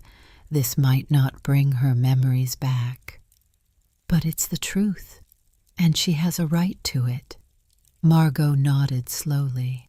Then I'll stay while you show her. in case it's too much. Alara walked outside. Vivian turned when she heard the door. I need to show you something, Alara said, and it's going to be hard, but I need you to see it. Vivian's face was calm, too calm. It's about him, isn't it, Callum? Yes. Then show me. They went inside. Alara pulled up the video. Vivian watched in silence. Her expression didn't change even when she saw herself on screen. When it ended, she said, "Play it again." Alara did. Vivian watched 3 more times. Then she stood and walked to the window. "I was there," she said. "I don't remember it, but I was there." "For at least 2 years," Alara said. "Maybe longer. And he kept me there. Callum, he kept me prisoner." "We think so, but we can't prove it. Not legally." Vivian turned around. Her eyes were dry but blazing. "Then we find proof, real proof, the kind that puts him in prison." "Viv, that's not. We should go to the police with what we have and tell them that you have illegally obtained video and some blurry photos. They'll dismiss it just like they did when Dad tried." "What are you suggesting?" "I'm suggesting we make him confess." Margot stepped forward. "That's dangerous. Callum isn't stupid. He won't just admit to kidnapping." "No, but he's worried. I saw it in his face when he looked at me. He's afraid I'll remember, afraid I'll talk." Vivian's voice was cold, determined. "We use that. We make him think I'm starting to remember, make him scared enough to slip up." "And if he doesn't slip up?" Alara asked. "If he decides the safer option is to make sure you never remember anything?" "Then we'll have proof of that too." The plan was insane, reckless, dangerous. But looking at her sister's face, at the determination there, the rage, the need for justice, Alara understood. Vivian had spent 10 years lost, 3 years erased, 7 years stolen. She deserved a chance to take some of that back. "Okay," Alara said. "We'll do it your way, but carefully, and with backup." Margot sighed. "This is a terrible idea." "Do you have a better one?" Vivian asked. "No, which is why I'm going to help you. But we do this smart. We plan every step, and at the first sign of real danger, we pull out." "Agreed." Both sisters nodded. "Then let's figure out how to catch a predator," Margot said. They spent the rest of the afternoon planning. Margot knew the town knew Callum's patterns, knew who could be trusted. She called Isaiah Webb, the retired investigator who'd worked for Robert. He arrived an hour later, a lean man in his 60s with sharp eyes and a handshake like iron. "Robert told me about both of you," Isaiah said, looking at the sisters. "Said if anything happened to him, I should watch out for you." "We need your help," Alara said. "Figured as much when Margot called. What's the play?" They laid it out. Vivian would reach out to Callum, request a meeting, say she was starting to remember things and needed to talk. Isaiah would wire Vivian, record everything, get Callum on tape admitting to his crimes. "He won't confess that easily," Isaiah warned. "He will if he thinks I'm a threat," Vivian said. "If he thinks my memories are coming back, he'll want to know how much I know. He'll want to control the narrative." or he'll want to silence you permanently. That's why you'll be listening. First sign of real danger, you come in. Isaiah looked at Margot. You're okay with this? No, but I'm more afraid of what happens if we do nothing. Then we move fast, before Callum has time to plan. Isaiah pulled out equipment from his bag.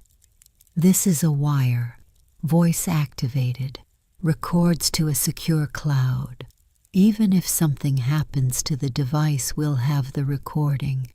He showed Vivian how to wear it, how to position herself to get the clearest audio. Remember, he said, get him talking. Don't accuse, just ask questions. Act confused, scared. Make him think you're not a threat. People confess when they think they're in control. Vivian nodded. When do we do this? Tomorrow, Alara said. Give him time to wonder. Make him sweat. And what do we do until then? Margot stood. We prepare. We make sure every detail is perfect, because we're only going to get one shot at this. That night, after Margot and Isaiah left, Alara and Vivian sat on the porch in the dark. Are you scared? Alara asked. Terrified, but also I feel alive. For the first time since I woke up in that hospital, I feel like I have a purpose. Your purpose shouldn't be revenge. It's not revenge. It's justice. There's a difference. They sat in silence for a while. An owl called from the trees. The wind moved through the pines like breath. Alara, Vivian said, thank you. For what? For not giving up on me. For coming here. For believing I was alive when everyone else said I was dead. Alara's throat tightened. You're my sister. I should have looked harder, should have never stopped looking. You were 18. You'd just lost Mom. You were drowning. That's not an excuse. It's not an accusation either. It's just what happened. Vivian turned to look at her. But you're here now. That's what matters. I'm here now, Alara agreed. And I'm not going anywhere. They sat together until the cold drove them inside, until exhaustion pulled them toward sleep. Tomorrow they would set a trap, would confront the man who had stolen Vivian's life. But tonight, for just a few hours, they were simply sisters, together, home. And that Alara thought as she climbed the stairs to bed was worth fighting for. Vivian made the call at 9 the next morning, standing in the kitchen with her hands steady and her voice calm despite the wire taped beneath her shirt. Isaiah sat at the table with headphones on, monitoring the signal. Margot stood by the window, watching the road. Alara paced, unable to sit still. Mr. Whitfield, Vivian said when Callum answered. This is Vivian Hartley. We met yesterday at my father's house. There was a pause on the other end. Then Callum's voice, smooth and controlled. Miss Hartley, I wasn't expecting to hear from you. I need to talk to you, privately, about something I'm starting to remember. Another pause, longer this time. What kind of something? Not over the phone. Can we meet? When? Today. This afternoon. There's a coffee shop in town, Brennan's Brew. 2:00. I'll be there. The line went dead. Vivian lowered the phone. Her hands were shaking now. He's coming. You don't have to do this, Alara said. We can still back out. Go to the police with what we have. And watch them do nothing, no. This ends today. Isaiah checked the recording equipment. Signal strong. I'll be in the back booth. Margot will be outside in the car. Elara, you stay here. Absolutely not, I'm coming. You'll make her nervous, and if Callum sees you, he'll know it's a setup. Isaiah's right, Vivian said quietly. I need to do this alone, but knowing you're close, that helps. Elara wanted to argue, wanted to insist on being there, but she saw the determination in her sister's face and recognized it. It was the same stubbornness she saw in the mirror every day. Fine, but you take this. She pressed her phone into Vivian's hand. Speed dial 1 is my number. Anything feels wrong, you call immediately.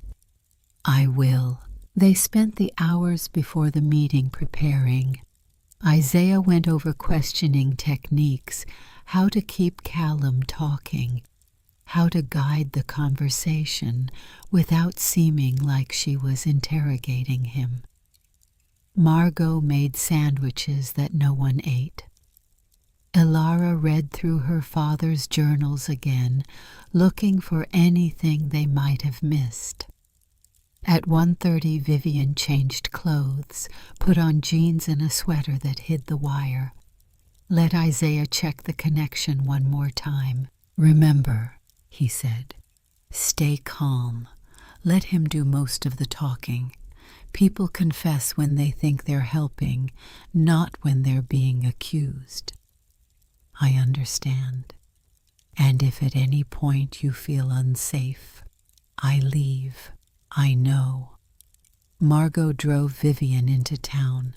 Elara watched from the porch as the car disappeared down the road, then went back inside and tried not to watch the clock. She failed. At 1:45, her phone rang. Margot.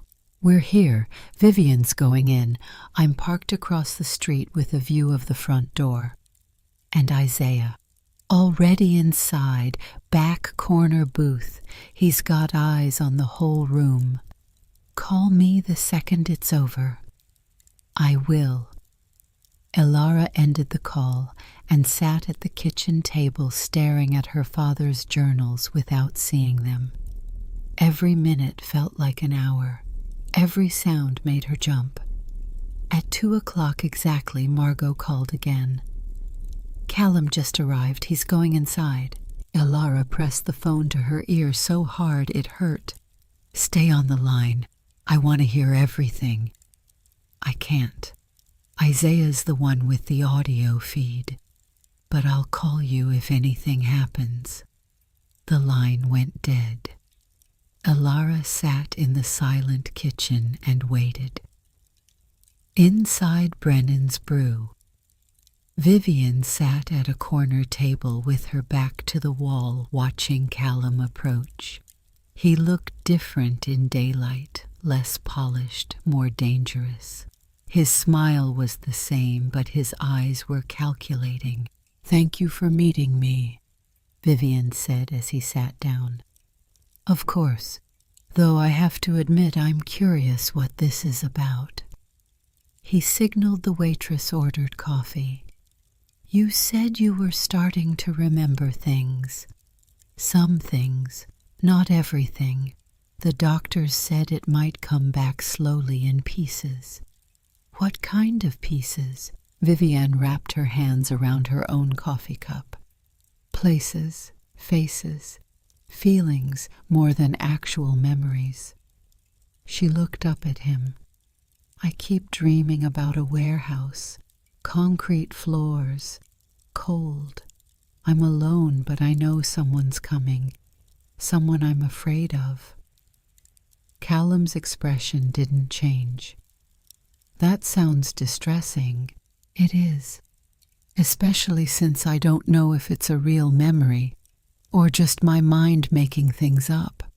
She paused.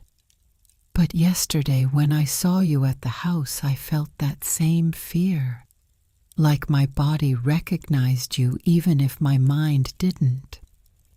I'm sorry if I frightened you. That certainly wasn't my intention. I don't think you frightened me then. I think you frightened me before, a long time ago." The air between them shifted. Callum set down his coffee cup carefully. "What exactly are you suggesting, Miss Hartley?" "I'm not suggesting anything. I'm trying to understand what happened to me. I lost 10 years of my life. Someone took those years from me, and I want to know who. And you think I had something to do with it?"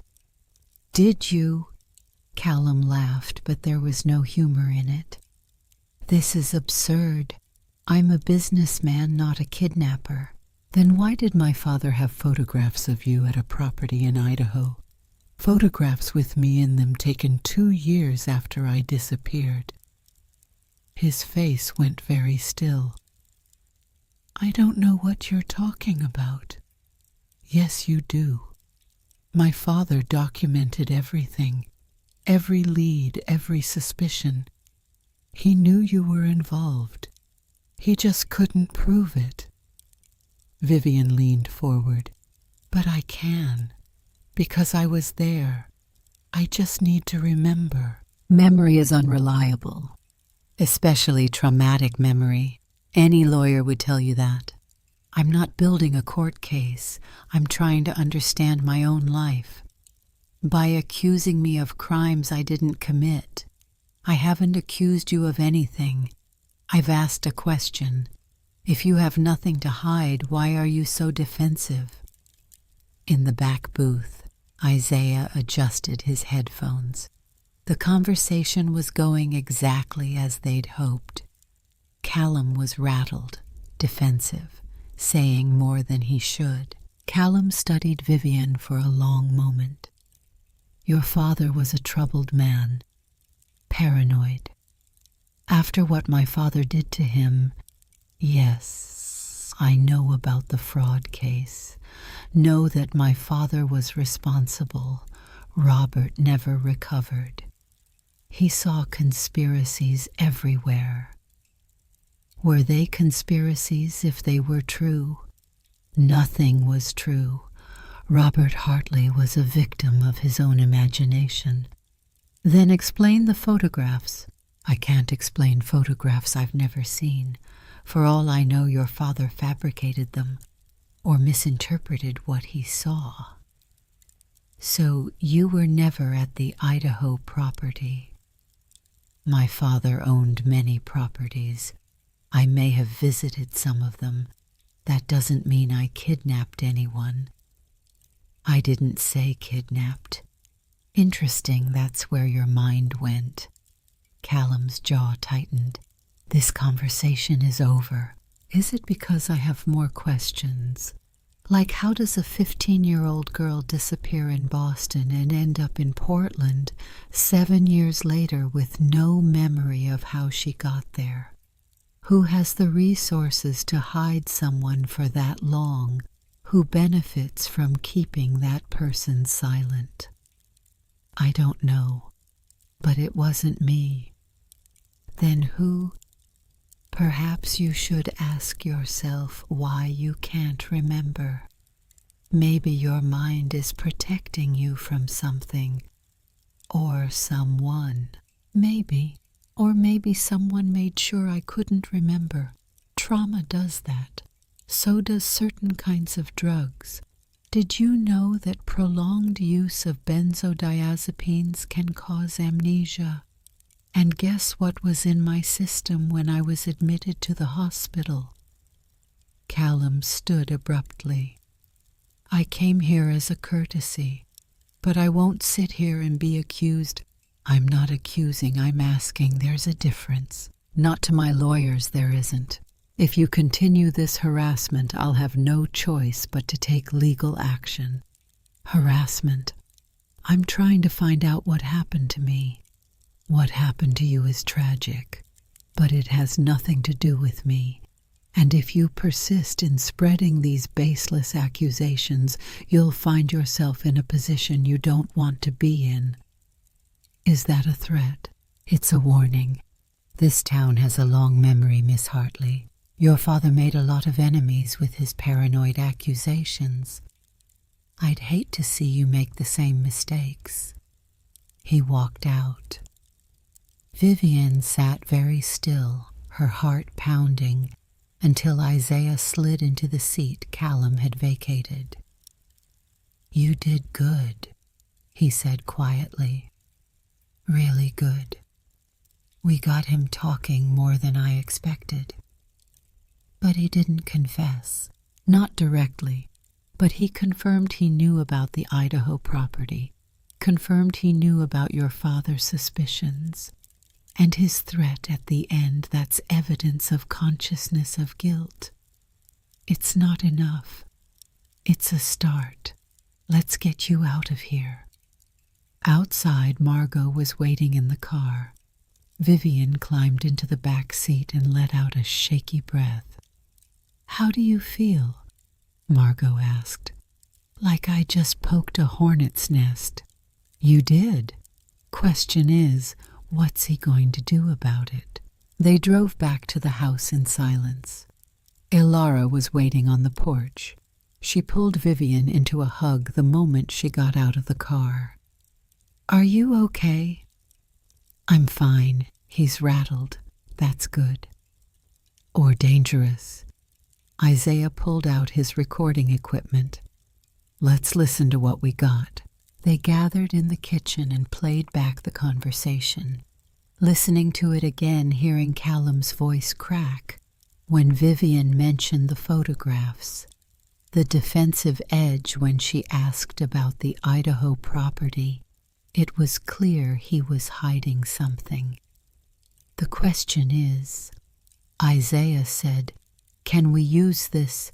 Alone, no. But combined with the photographs and video your father had, it establishes a pattern. It shows Callum has knowledge he shouldn't have unless he was involved. So we take this to the police? Ilara asked. Not yet. We need more.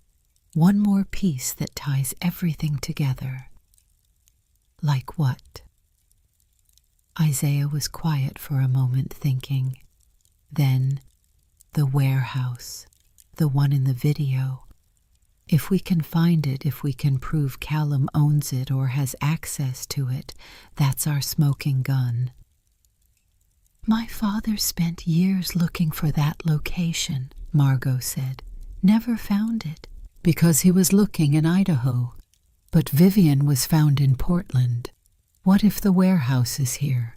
What if Callum moved her after his father died? Vivian closed her eyes, trying to pull up the fragments of memory. Concrete floors, metal shelves. I could hear traffic sometimes, close enough that it had to be a city. Portland's a big city, Ilara said. How do we narrow it down? We look at Callum's property holdings, see what matches the description. Isaiah pulled out his laptop. I still have access to the property databases. Give me an hour. He worked while the others waited. Margot made coffee. Ilara paced. Vivian sat at the table staring at nothing, trying to remember. Finally, Isaiah said, Found something. Callum owns a property in northwest Portland, industrial district, listed as a storage facility. But there's no business registered at the address, no tenants. He's been paying taxes on it for 5 years since his father died, but it's empty. That's it, Vivian said suddenly. Show me the address. Isaiah turned the laptop toward her. You recognize it? No, but something about the location feels right. Can we go there? Absolutely not, Ilara said immediately. If that's where you were held, walking in there is... Necessary. I need to see it. Need to know if it's the place from my dreams. Then we all go, Margot said. And we go armed with cameras, phones, everything we need to document what we find. And if Callum's there, Alara asked. He won't be. Not in the middle of the day. He'll be at his office maintaining his respectable businessman facade. Isaiah closed the laptop. But we go carefully. We don't touch anything. We photograph, we document, and we leave. They left an hour later, all 4 of them in Isaiah's truck. The drive to Portland took nearly 4 hours. By the time they reached the industrial district, the sun was starting to set, casting long shadows between the warehouses. The address led them to a sprawling complex of metal buildings surrounded by a chain-link fence. The gate was locked, but the fence was climbable. There, Vivian said, pointing to a building in the back. That one. How do you know? Alara asked. I just do. They parked down the street and approached on foot. Isaiah had a camera. Margot had a crowbar for the lock. Alara stayed close to Vivian, watching her sister's face for signs of distress. The lock on the gate was old. Margot had it open in under a minute. They slipped inside, moving quickly to the building Vivian had indicated. The door was locked too, but this time with a newer deadbolt. He's definitely hiding something, Isaiah muttered, working on the lock. This is serious security for an abandoned warehouse. It took him 5 minutes. Then the door swung open and they stepped inside. The interior was exactly as the video had shown. Concrete floors, metal shelving along the walls, and in the corner a cot with restraints still attached to the frame. Vivian stopped breathing. This is it, she whispered. This is where I was. Alara took her hand. You're safe now. He can't hurt you here. But Vivian pulled away, walking deeper into the space. Her steps were slow, deliberate, like she was moving through a dream. She stopped in front of the cot, touched the metal frame, and suddenly, violently, the memories came flooding back. She gasped, stumbled, would have fallen if Alara hadn't caught her. Vivian, talk to me. I remember. Vivian's voice was barely audible. I remember everything. They sat on the floor of the warehouse while Vivian told them what she'd remembered. Isaiah recorded every word. I came back to Boston after the summer with Dad, Vivian began. I was supposed to visit again at Christmas. But then Mom died and everything fell apart. Alara was drowning in grief and I didn't know how to help. So I started taking the bus to Timber Falls on weekends, just to get away, just to feel like I had somewhere to go. She paused, gathering herself. One Friday after school I was walking to the bus station. A car pulled up, black sedan. The driver said he was a friend of Dad's. Said Dad had sent him to pick me up, that it would be faster than the bus. Alara's hand tightened on Vivian's. I believed him. I got in the car, and he drove me not to Timber Falls, but to Idaho, to a house in the middle of nowhere, Martin Whitfield's house. Martin himself was there, Isaiah asked. Yes, he said he was protecting me, that Dad was dangerous, unstable, that he'd hurt me if I went back. I tried to leave, but the doors were locked, the windows barred. He kept me there for 2 years. Vivian's voice was flat now, distant, like she was reading from a script. He didn't hurt me, not physically, but he kept me isolated. No phone, no internet, no contact with anyone. He said he was waiting for the right time to rehabilitate me, to make me understand that my father was a criminal and couldn't be trusted. Psychological imprisonment, Margot said softly. When I was 17, Martin died, fell down the stairs, but I didn't know that immediately. I just knew that one day he didn't come back, and instead Callum came. She looked up at them, her eyes hollow. Callum told me his father had died, told me I was free to go. But then he said if I told anyone what had happened, he'd make sure Dad went to prison.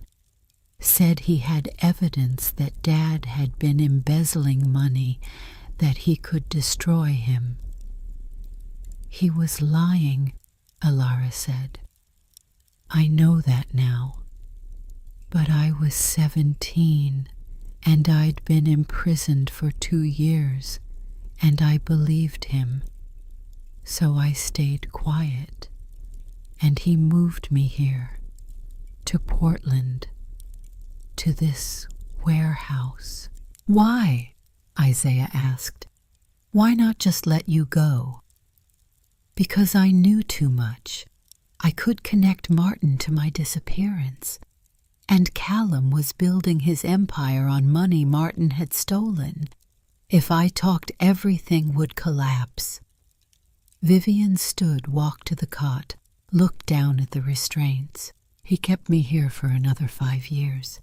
Brought food, water, clothes. Never hurt me, but never let me go. And slowly I started to break. Started to forget who I was.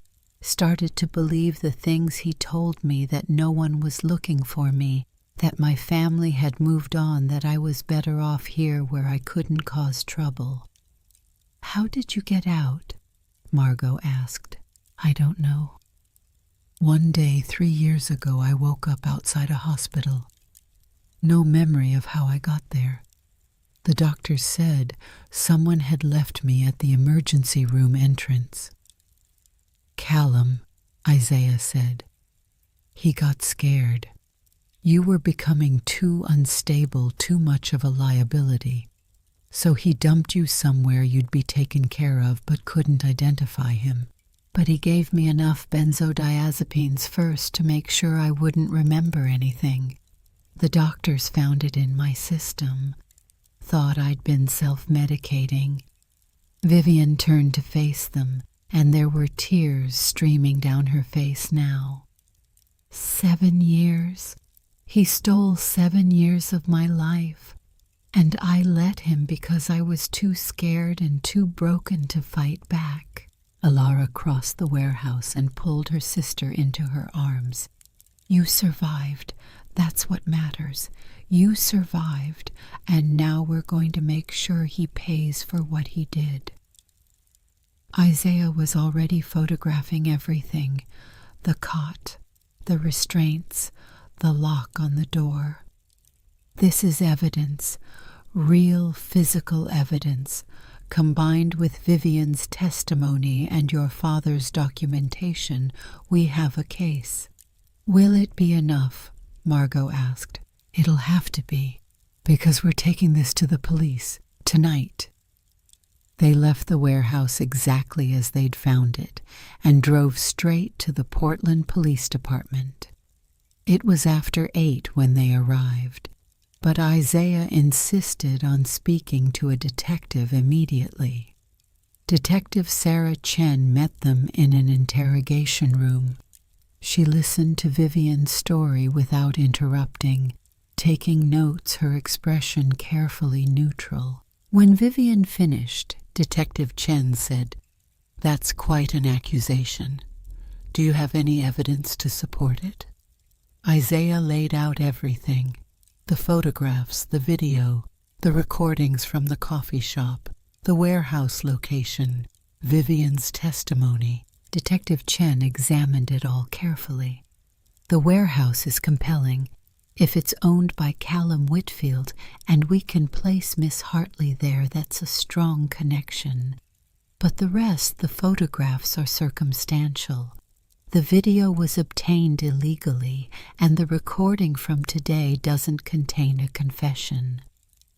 "So you won't investigate?" Alara demanded. "I didn't say that. I'm saying this is complicated. Callum Whitfield is a prominent businessman. We can't just arrest him based on accusations. We need more." "What more do you need?" Vivian asked. "I'm telling you what happened, and I believe you. But a defense attorney will tear apart your testimony. 7 years of captivity with no one noticing, no escape attempts, no calls for help. They'll say you were there willingly, or that your memory is unreliable after everything you've been through. So he just gets away with it. No, we investigate. We build a case. We do this right so it actually sticks." Detective Chen closed her notebook. "I'll need you to give a formal statement. All of it from the beginning. It'll take hours. Are you prepared for that?" Vivian nodded. "I'll do whatever it takes." They spent the next 6 hours at the police station. Vivian gave her statement. Isaiah provided copies of all the documentation. Alara and Margot filled in details about Robert's investigation. By the time they left, it was nearly 3 in the morning. They drove back to Timber Falls in exhausted silence. "What happens now?" Alara asked as they pulled up to the house. "We wait," Isaiah said. "The police investigate. They'll search the warehouse, interview Callum, follow the evidence. It could take weeks, maybe months. And until then you stay safe, because Callum's going to know you talked, and that makes you dangerous to him." Callum found out about the police investigation within 48 hours. His lawyers called. The police wanted to question him about allegations of kidnapping and false imprisonment. He sat in his office looking out at the Portland skyline and realized he'd underestimated the Hartley sisters. He'd thought Vivian was too broken to be a threat, thought Alara would take his offer and leave. He'd been wrong on both counts. The question now was how to contain the damage. His lawyers were confident. "They have no real evidence," they assured him. "Circumstantial at best. We can fight this." But Callum knew better. He'd spent 5 years covering his tracks, but tracks could be uncovered. And if the police started digging deep enough, asking the right questions, talking to the right people, they might find something he'd missed. He needed to act.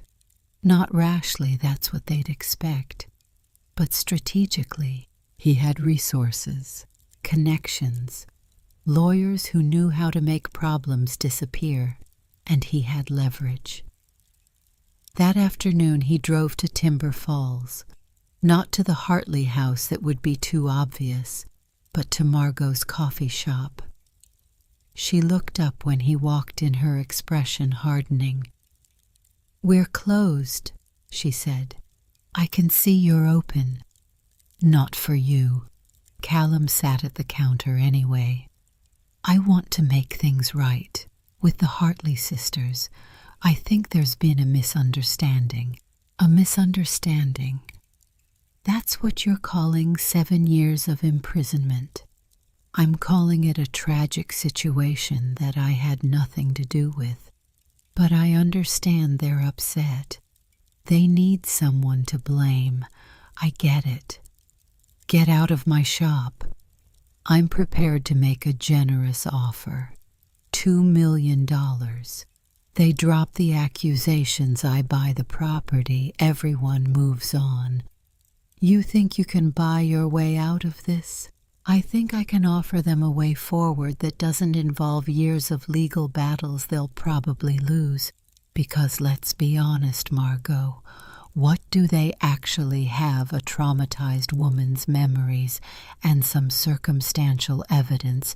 No prosecutor will touch this.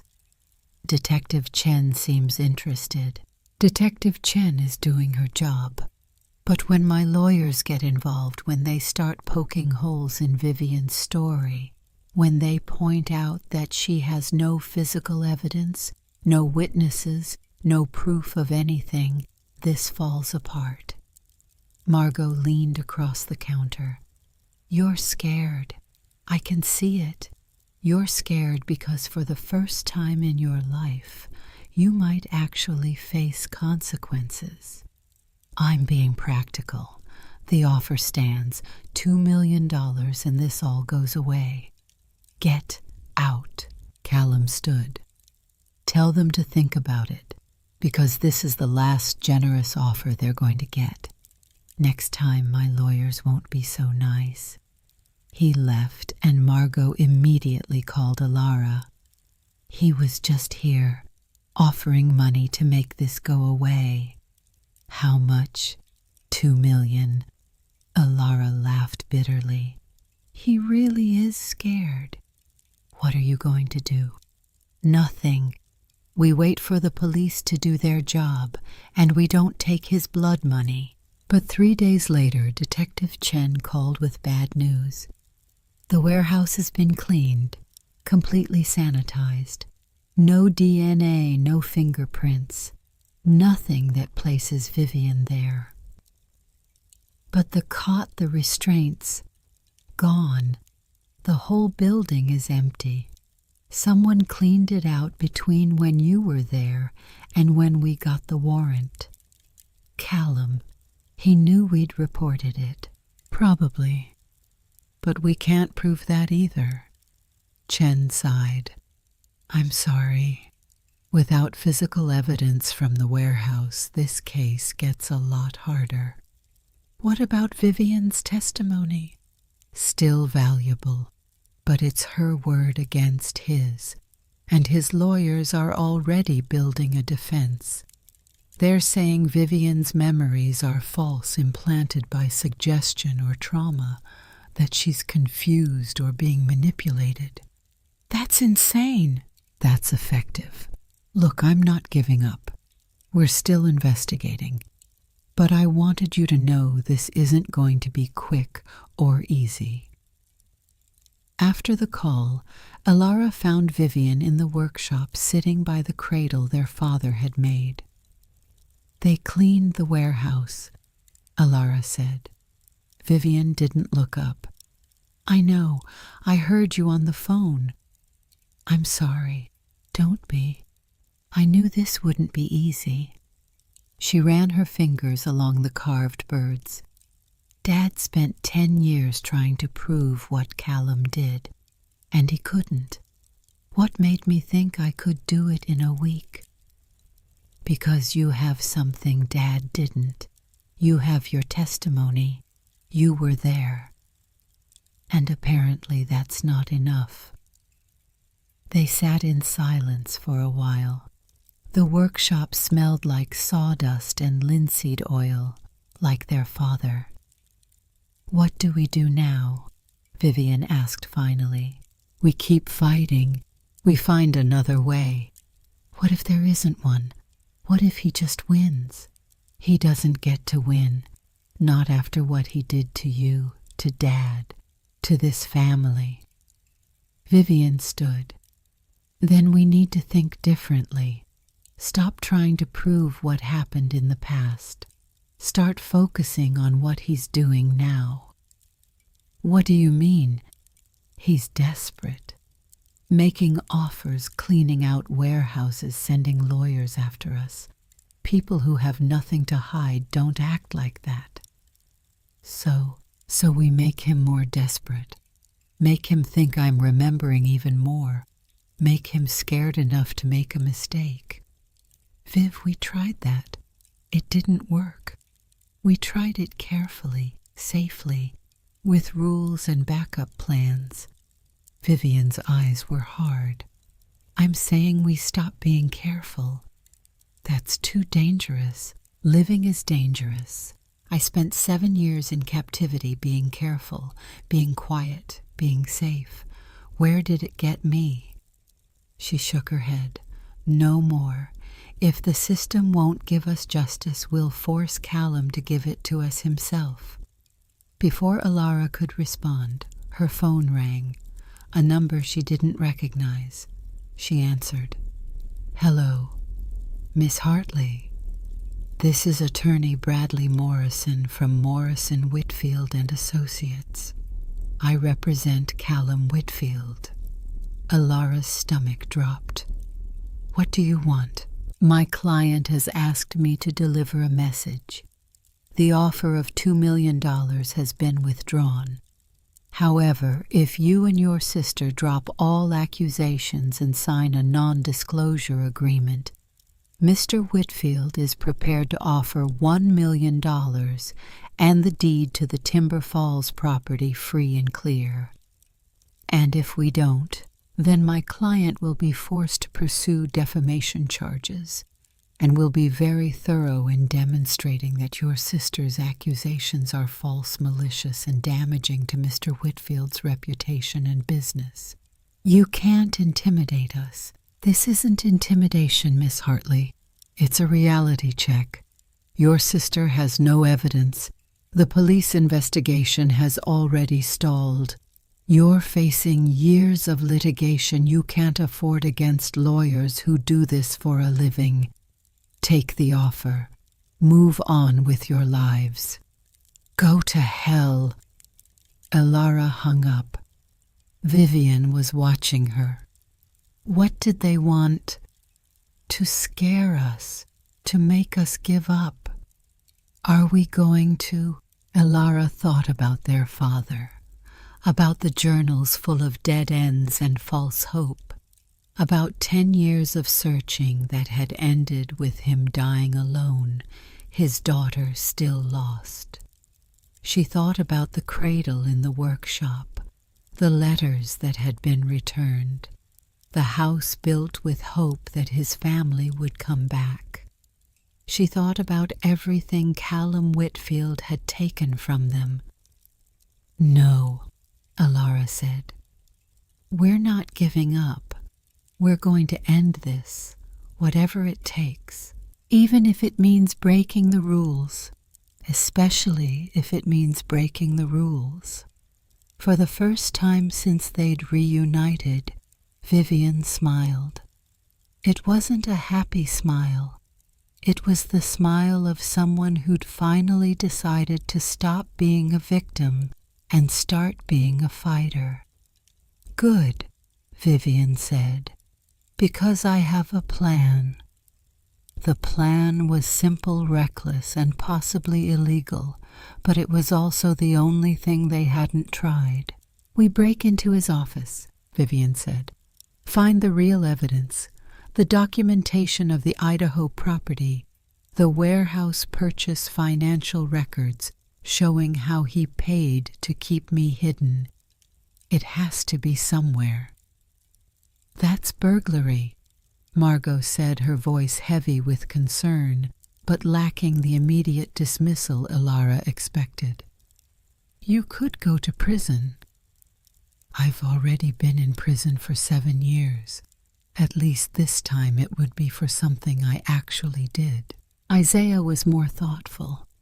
It would work. If we could get in, get the files, get out without being caught. But Callum's not stupid. His office will have security, cameras, alarms, maybe even guards. Can you get past them? Alara asked. Probably. But there's a difference between probably and definitely. I'll take probably. Even if we get caught, even if this destroys any chance of a legal case. The legal case is already destroyed. Chen as much as said so. This is our last option. Margot leaned forward. If we do this, and I'm not saying we should, we need to understand the risks. Callum has resources, political connections. If he catches us, he'll make sure we pay for it. Which is why we don't get caught, Vivian said. They argued for another hour. The risks, the potential consequences, the slim chance of success. But underneath it all was a shared understanding they'd run out of legal options. This was a Hail Mary, and sometimes Hail Marys worked. Isaiah scouted Callum's office building over the next 2 days, mapped out the security, identified the weak points, studied the guard rotations. Sunday night, he said finally. Minimal security. 1 guard on the main floor, cameras on every entrance, but they're on a loop. I can hack it, give us a 30-minute window. That's not much time, Margot said. It's enough, if we know exactly what we're looking for. Financial records, Vivian said. Property deeds. Anything connecting Callum to the Idaho house or the Portland warehouse. Anything showing payments to facilities or people who helped keep me hidden. He won't keep records like that in a physical office, Alara said. He'll have them digital encrypted. Then we take his computer. That's theft on top of burglary. I'm aware. Sunday night arrived with a cold rain that turned the Portland streets slick and empty. They parked 3 blocks from Callum's building just after midnight. Isaiah had a laptop lockpicks and a portable hard drive. Alara had a camera to document everything they found. Vivian and Margot were lookouts. 30 minutes, Isaiah reminded them. The second the loop resets, we're on camera. We need to be gone by then. They approached the building from the back. Isaiah worked on the service entrance lock while Alara kept watch. It took him 4 minutes to get them inside. The building was dark and silent. Emergency lighting cast everything in a sickly green glow. They took the stairs to the 7th floor where Callum's office was located. The office door was locked with a keypad. Isaiah attached a device that cycled through combinations. 3 minutes. Then they were inside. Callum's office was exactly what Alara expected. Expensive furniture, floor-to-ceiling windows with a view of the city awards and photos on the walls. Computers here, Isaiah said, moving to the desk. I'll start copying files. You look for anything physical. Alara and Vivian searched drawers, filing cabinets, anywhere documents might be hidden. Most of it was ordinary business contracts, correspondence meeting notes. Then Vivian found a locked drawer in the credenza. Here, she said. Isaiah picked the lock in under a minute. Inside were folders, lots of them. Vivian pulled them out, started reading. Her face went pale. What is it? Alara asked. Vivian held up a folder. Medical records. For Jane Doe admitted to Bridgewater Psychiatric Center. They're my records. Why would Callum have my medical records? Alara grabbed another folder.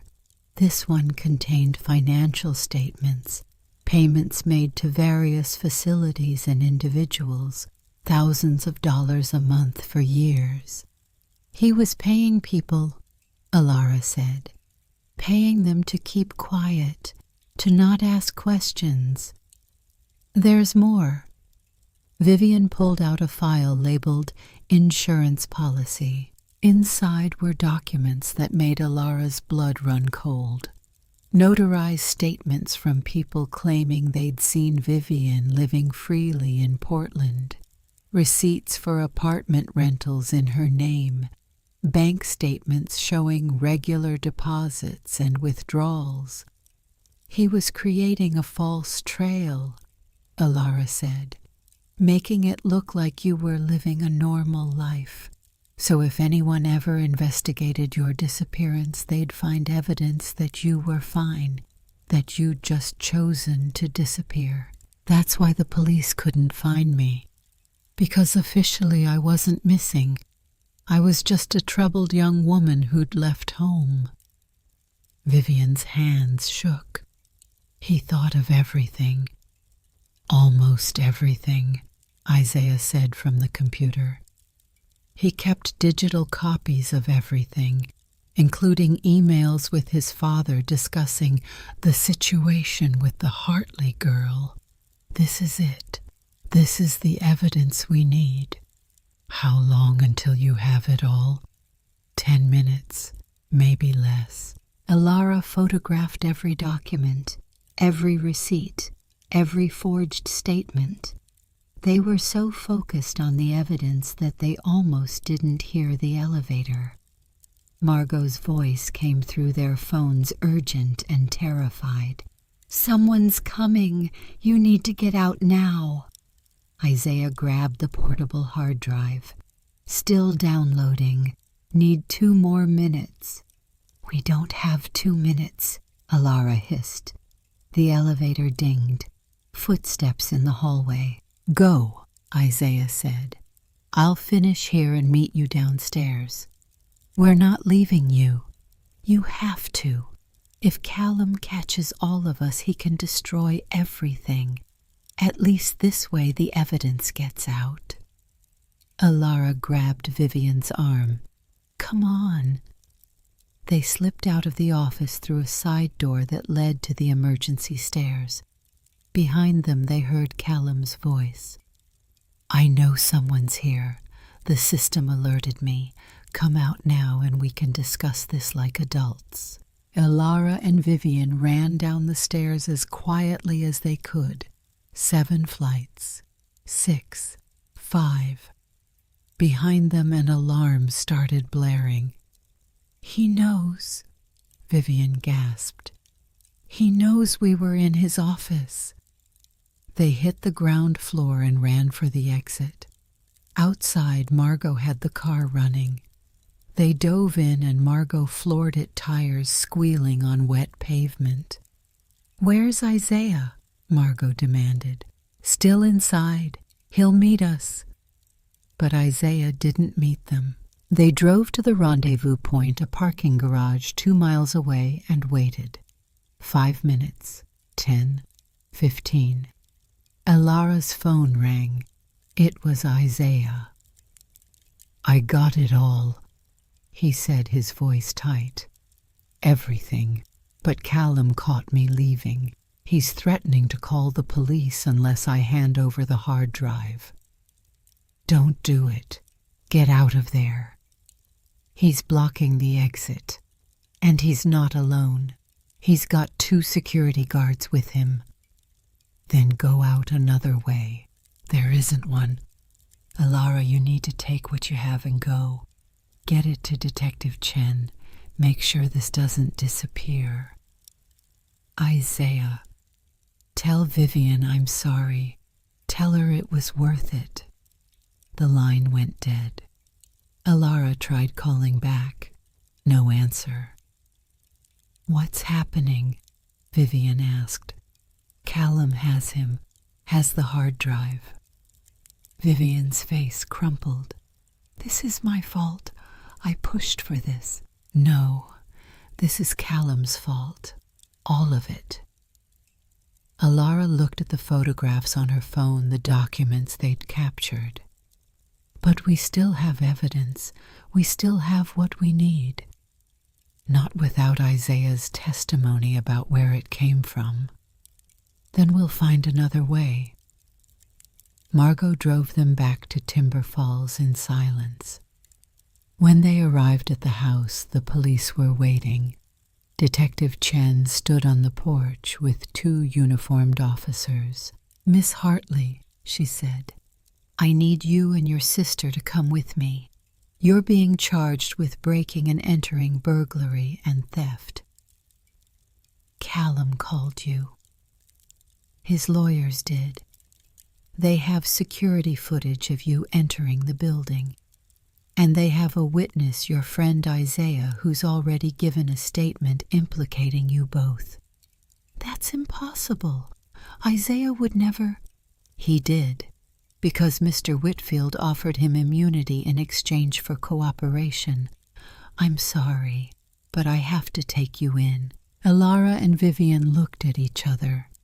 Then without a word they held out their wrists for the handcuffs. They'd tried to fight the system, and the system had won. But as Detective Chen led them to the police car, Alara felt her phone buzz in her pocket. A message from an unknown number. She pulled it out carefully. Read the text. Downloaded everything to cloud backup before they caught me. Password is your father's birthday. Make it count. Isaiah. Alara almost smiled. They weren't beaten yet. Not by a long shot. The courthouse steps were slick with March rain when Alara and Vivian emerged into the gray Portland afternoon. Behind them the building loomed like a monument to patience. 12 weeks of testimony, cross-examination, and waiting had finally come to an end. Detective Chen was waiting by her car, an umbrella already open. Congratulations, she said, and for the first time since they'd met she was smiling. Guilty on all counts. Kidnapping, false imprisonment, obstruction of justice. Callum Whitfield is looking at 30 years minimum. Vivian leaned against Alara, suddenly exhausted. It's really over. It's over, Chen confirmed. The jury deliberated for 4 hours. The evidence was overwhelming once we got into the cloud backup. Isaiah's documentation combined with your testimony and the financial records, Callum's lawyers couldn't explain any of it away. Where is Isaiah? Alara asked. Waiting in the courthouse cafeteria. Wanted to give you two some space. Chen handed Alara the umbrella. You should go find him. He's been asking about you every day for 3 months. They found Isaiah exactly where Chen said he'd be, nursing a cup of coffee and staring out at the rain. When he saw them, he stood so quickly his chair scraped against the floor. I heard, he said. Guilty. Thanks to you, Vivian said. If you hadn't backed up those files. If I'd been smarter, I wouldn't have gotten caught in the first place. You gave Callum exactly what he wanted. Made him think he'd won. And then you made sure he lost everything. Alara pulled him into a hug. Thank you doesn't even begin to cover it. They sat together for a while, the three of them, plus Margot, who'd been in the courtroom gallery every single day, and talked about what came next. The criminal case was over. The civil case recovering damages for what Callum and his father had done would take years. But for the first time they could breathe. What will you do? Margot asked the sisters. Now that it's finished. Alara and Vivian exchanged a look. We're staying, Alara said. In Timber Falls. The house, the workshop, we're keeping it. All of it. All of it. Dad wanted us to have it. Wanted us to build something there. Vivian's voice was steady now, stronger than it had been 3 months ago. We're going to turn the workshop into a community center. Teach woodworking to kids who need somewhere to go. Call it the Robert Hartley Memorial Workshop. Margot's eyes glistened. He would have liked that. I know. That's why we're doing it. The burglary charges against Alara and Vivian had been dropped after the cloud backup proved what they'd found in Callum's office. The documents were ruled admissible as evidence of a greater crime. Isaiah was cleared of any wrongdoing after he testified that he'd cooperated with Callum under duress, with the intention of preserving evidence rather than destroying it. Callum's lawyers tried everything. They attacked Vivian's memory, her credibility, her mental health. They argued that the cloud backup was inadmissible, that the break-in tainted all subsequent evidence. They painted Robert as a paranoid obsessive and Alara as a gold digger. None of it stuck, because the emails between Callum and Martin were impossible to explain away. Detailed, meticulous records of every decision they'd made about Vivian, where to hold her, how to keep her quiet, what to do when Robert started getting close. The emails went back a decade, and the financial records were even worse. Payments to a private security firm to watch the Idaho property. Payments to a nurse who had administered the benzodiazepines. Payments to forge apartment leases and create the illusion that Vivian was living freely in Portland. Callum had kept records of everything because he'd been trained by a father who documented every transaction. Martin had run his business like a ledger, receipts for everything, even crimes. It was his own meticulous nature that destroyed him. On the witness stand, Vivian had been extraordinary. She spoke clearly, calmly, without embellishment. She didn't cry, didn't rage, didn't beg for sympathy. She simply told the truth about the car that picked her up after school, about the house in Idaho, about the warehouse in Portland, about the years of isolation and psychological torture that had erased her identity. When the defense attorney tried to rattle her, suggesting her memories were fabricated or implanted by Alara, Vivian had looked at him with steady eyes and said, "I spent 3 years in a hospital because I couldn't remember who I was. Now I remember everything, and the man who did this to me is sitting right there." The jury had been visibly moved. Callum himself never took the stand. His lawyers had advised against it, knowing that the emails and financial records spoke louder than any denial he could offer. He sat through the trial in expensive suits, his expression carefully neutral, watching his empire collapse one document at a time. When the verdict was read, he didn't react, just stared straight ahead, jaw tight, as if he'd already accepted what was coming. 30 years. No possibility of parole. The Whitfield estate was frozen pending the civil case. The development deal in Timber Falls collapsed without Callum's backing. The Portland developer pulled out. The town that had been on the verge of transformation returned to its quiet, steady self. Some people in Timber Falls were disappointed. The resort would have brought jobs, money, attention.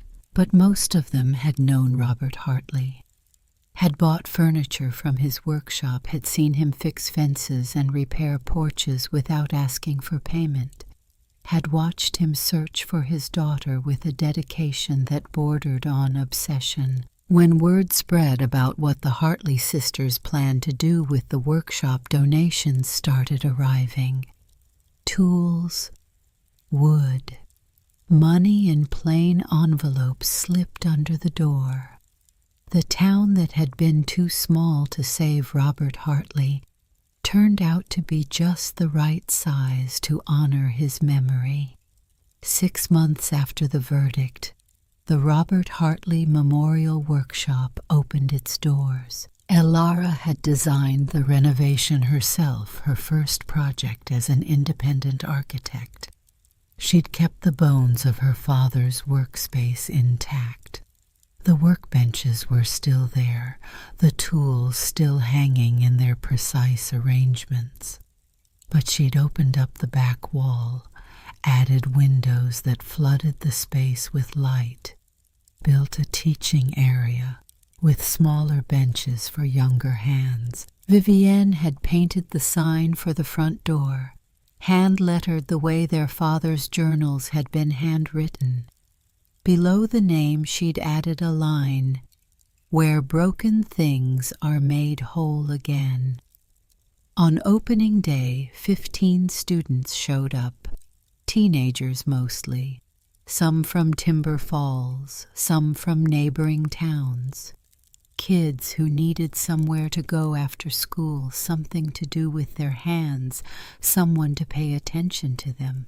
Elara taught them the basics: how to measure, how to cut, how to sand with the grain instead of against it. She heard her father's voice in her own instructions and understood finally what he'd been trying to give her all along. Not just skills, but patience. Not just craftsmanship, but care. Vivienne ran the creative side.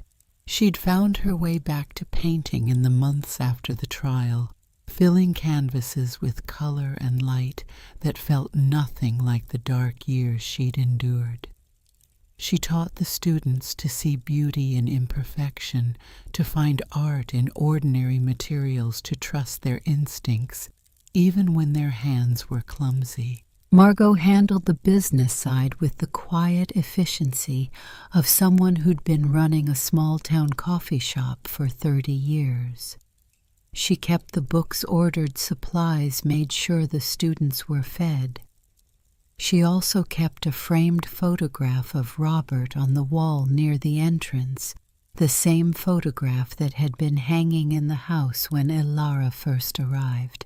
Robert with Vivienne on his shoulders, both of them laughing. Isaiah came by on Saturdays, taught a small group of older students the finer points of woodworking dovetail joints, inlays, the kind of detail work that took decades to master. He never talked about his past, about the years he'd spent as an investigator, about the night he'd been caught in Callum's office. He just showed up, rolled up his sleeves, and worked. Robert would have liked this, he said one afternoon, watching a teenager carefully plane a piece of oak. He always said the best thing about building something was knowing it would outlast you. "Is that what we're doing?" Elara asked. "Building something that outlasts us." "You're building something that outlasts what happened to you. That's harder and more important." And some evenings after the students left and the workshop was quiet, Elara and Vivienne would sit on the back porch of the house and watch the sun set behind the mountains. The light would pour through the pines and paint everything in shades of amber and gold, and for a few minutes the world felt like it was holding its breath. They didn't talk much during those times. They didn't need to. The silence between them had become something comfortable, something earned. Not the silence of strangers, but the silence of two people who had walked through fire together and come out the other side. One evening, about a year after the trial, Vivienne brought something to the porch. The cradle Robert had carved, the one with the birds along the rim, and the words, "For Vivienne, my lost star," carved into the headboard. "I finished it," she said. Elara looked at the cradle. Vivienne had completed the carving. Her father had started adding more birds along the sides. A hawk, an owl, a hummingbird. Each one perfect, each one alive in the wood. "It's beautiful," Elara said. "I'm giving it to the workshop for the students to see. Vivian ran her fingers along the rim. Not because it's mine, but because it's proof that someone can be lost and still be thought about, still be loved. Alara nodded, her throat too tight to speak. Elle, Vivian said, using the nickname she'd started using again, the one from their childhood that had somehow survived everything. Yeah. Do you think Dad knows about the workshop, about us being here? Alara looked out at the trees, at the mountains, at the workshop glowing warm in the fading light. I think he always knew we'd find our way back, she said. He built this place for us, left us the clues, set up the 30-day rule so I couldn't run away like I always do. She paused. He knew me better than I knew myself. He knew both of us. Even me and I barely remember him. You're remembering more every day. I am. Yesterday I remembered the sound of his laugh, deep kind of rumbling like it started in his chest. Vivian smiled, and I remembered him singing while he worked, badly, but with his whole heart. That sounds like him. They sat together watching the last light fade from the sky. The first stars appeared faint but growing brighter. He couldn't give us our childhood, Vivian said quietly. He couldn't undo what Martin and Callum did. He couldn't come back to us or save me or fix any of the things that went wrong. No, he couldn't. But he gave us the truth. And he gave us each other, and this place. Vivian looked at the house, at the workshop, at the town beyond the trees. I think that's enough. It is enough. Vivian stood and picked up the cradle. I'm going to go put this in the workshop. Want to come? Alara shook her head. In a minute. I want to sit here a little longer. Vivian walked across the yard, the cradle in her arms, moving through the last light of day with a steadiness that still surprised Alara sometimes. Not the tentative steps of the woman she'd found in the psychiatric facility a year ago, but the sure, grounded walk of someone who finally knew where she belonged. Alara watched her go, then turned back to the mountains. She thought about her father, about the life he'd lived here alone, working with his hands, waiting for his daughters, about the journals full of hope and heartbreak, about the letters that had been returned, the furniture that had never been finished, the love that had never been delivered. She thought about her mother, who had been wrong about Robert, but not wrong to be afraid, about the way fear could look like cruelty when it was really just self-preservation. She thought about Callum Whitfield, who was spending his first year of a 30-year sentence in a concrete cell, not so different from the one he'd kept Vivian in. She thought about justice, and whether it was the same thing as peace. And she thought about this house, this workshop, this town. The inheritance she'd almost refused. The 30 days that had turned into forever. Alara reached into her pocket and pulled out the note she'd found on her first day, the one pinned to the photograph. Alara Vivian is alive. Find her before they find you. Dad. She'd found Vivian. She'd found the truth. She'd found her way home. And sitting on the porch of her father's house, watching the stars come out over the Oregon mountains, Alara Hartley finally understood what Robert had been trying to tell her all along, that families don't break just because they bend. That love doesn't end just because it goes undelivered. That broken things, broken people, broken families, broken trust can be made whole again. Not perfectly, not the way they were before, but in a new way, stronger for having been broken, more beautiful for the scars. She folded the note carefully and put it back in her pocket. Then she stood and walked across the yard to the workshop where her sister was waiting, where the light was warm, where the tools hung ready on the walls. Ready to build, ready to begin again,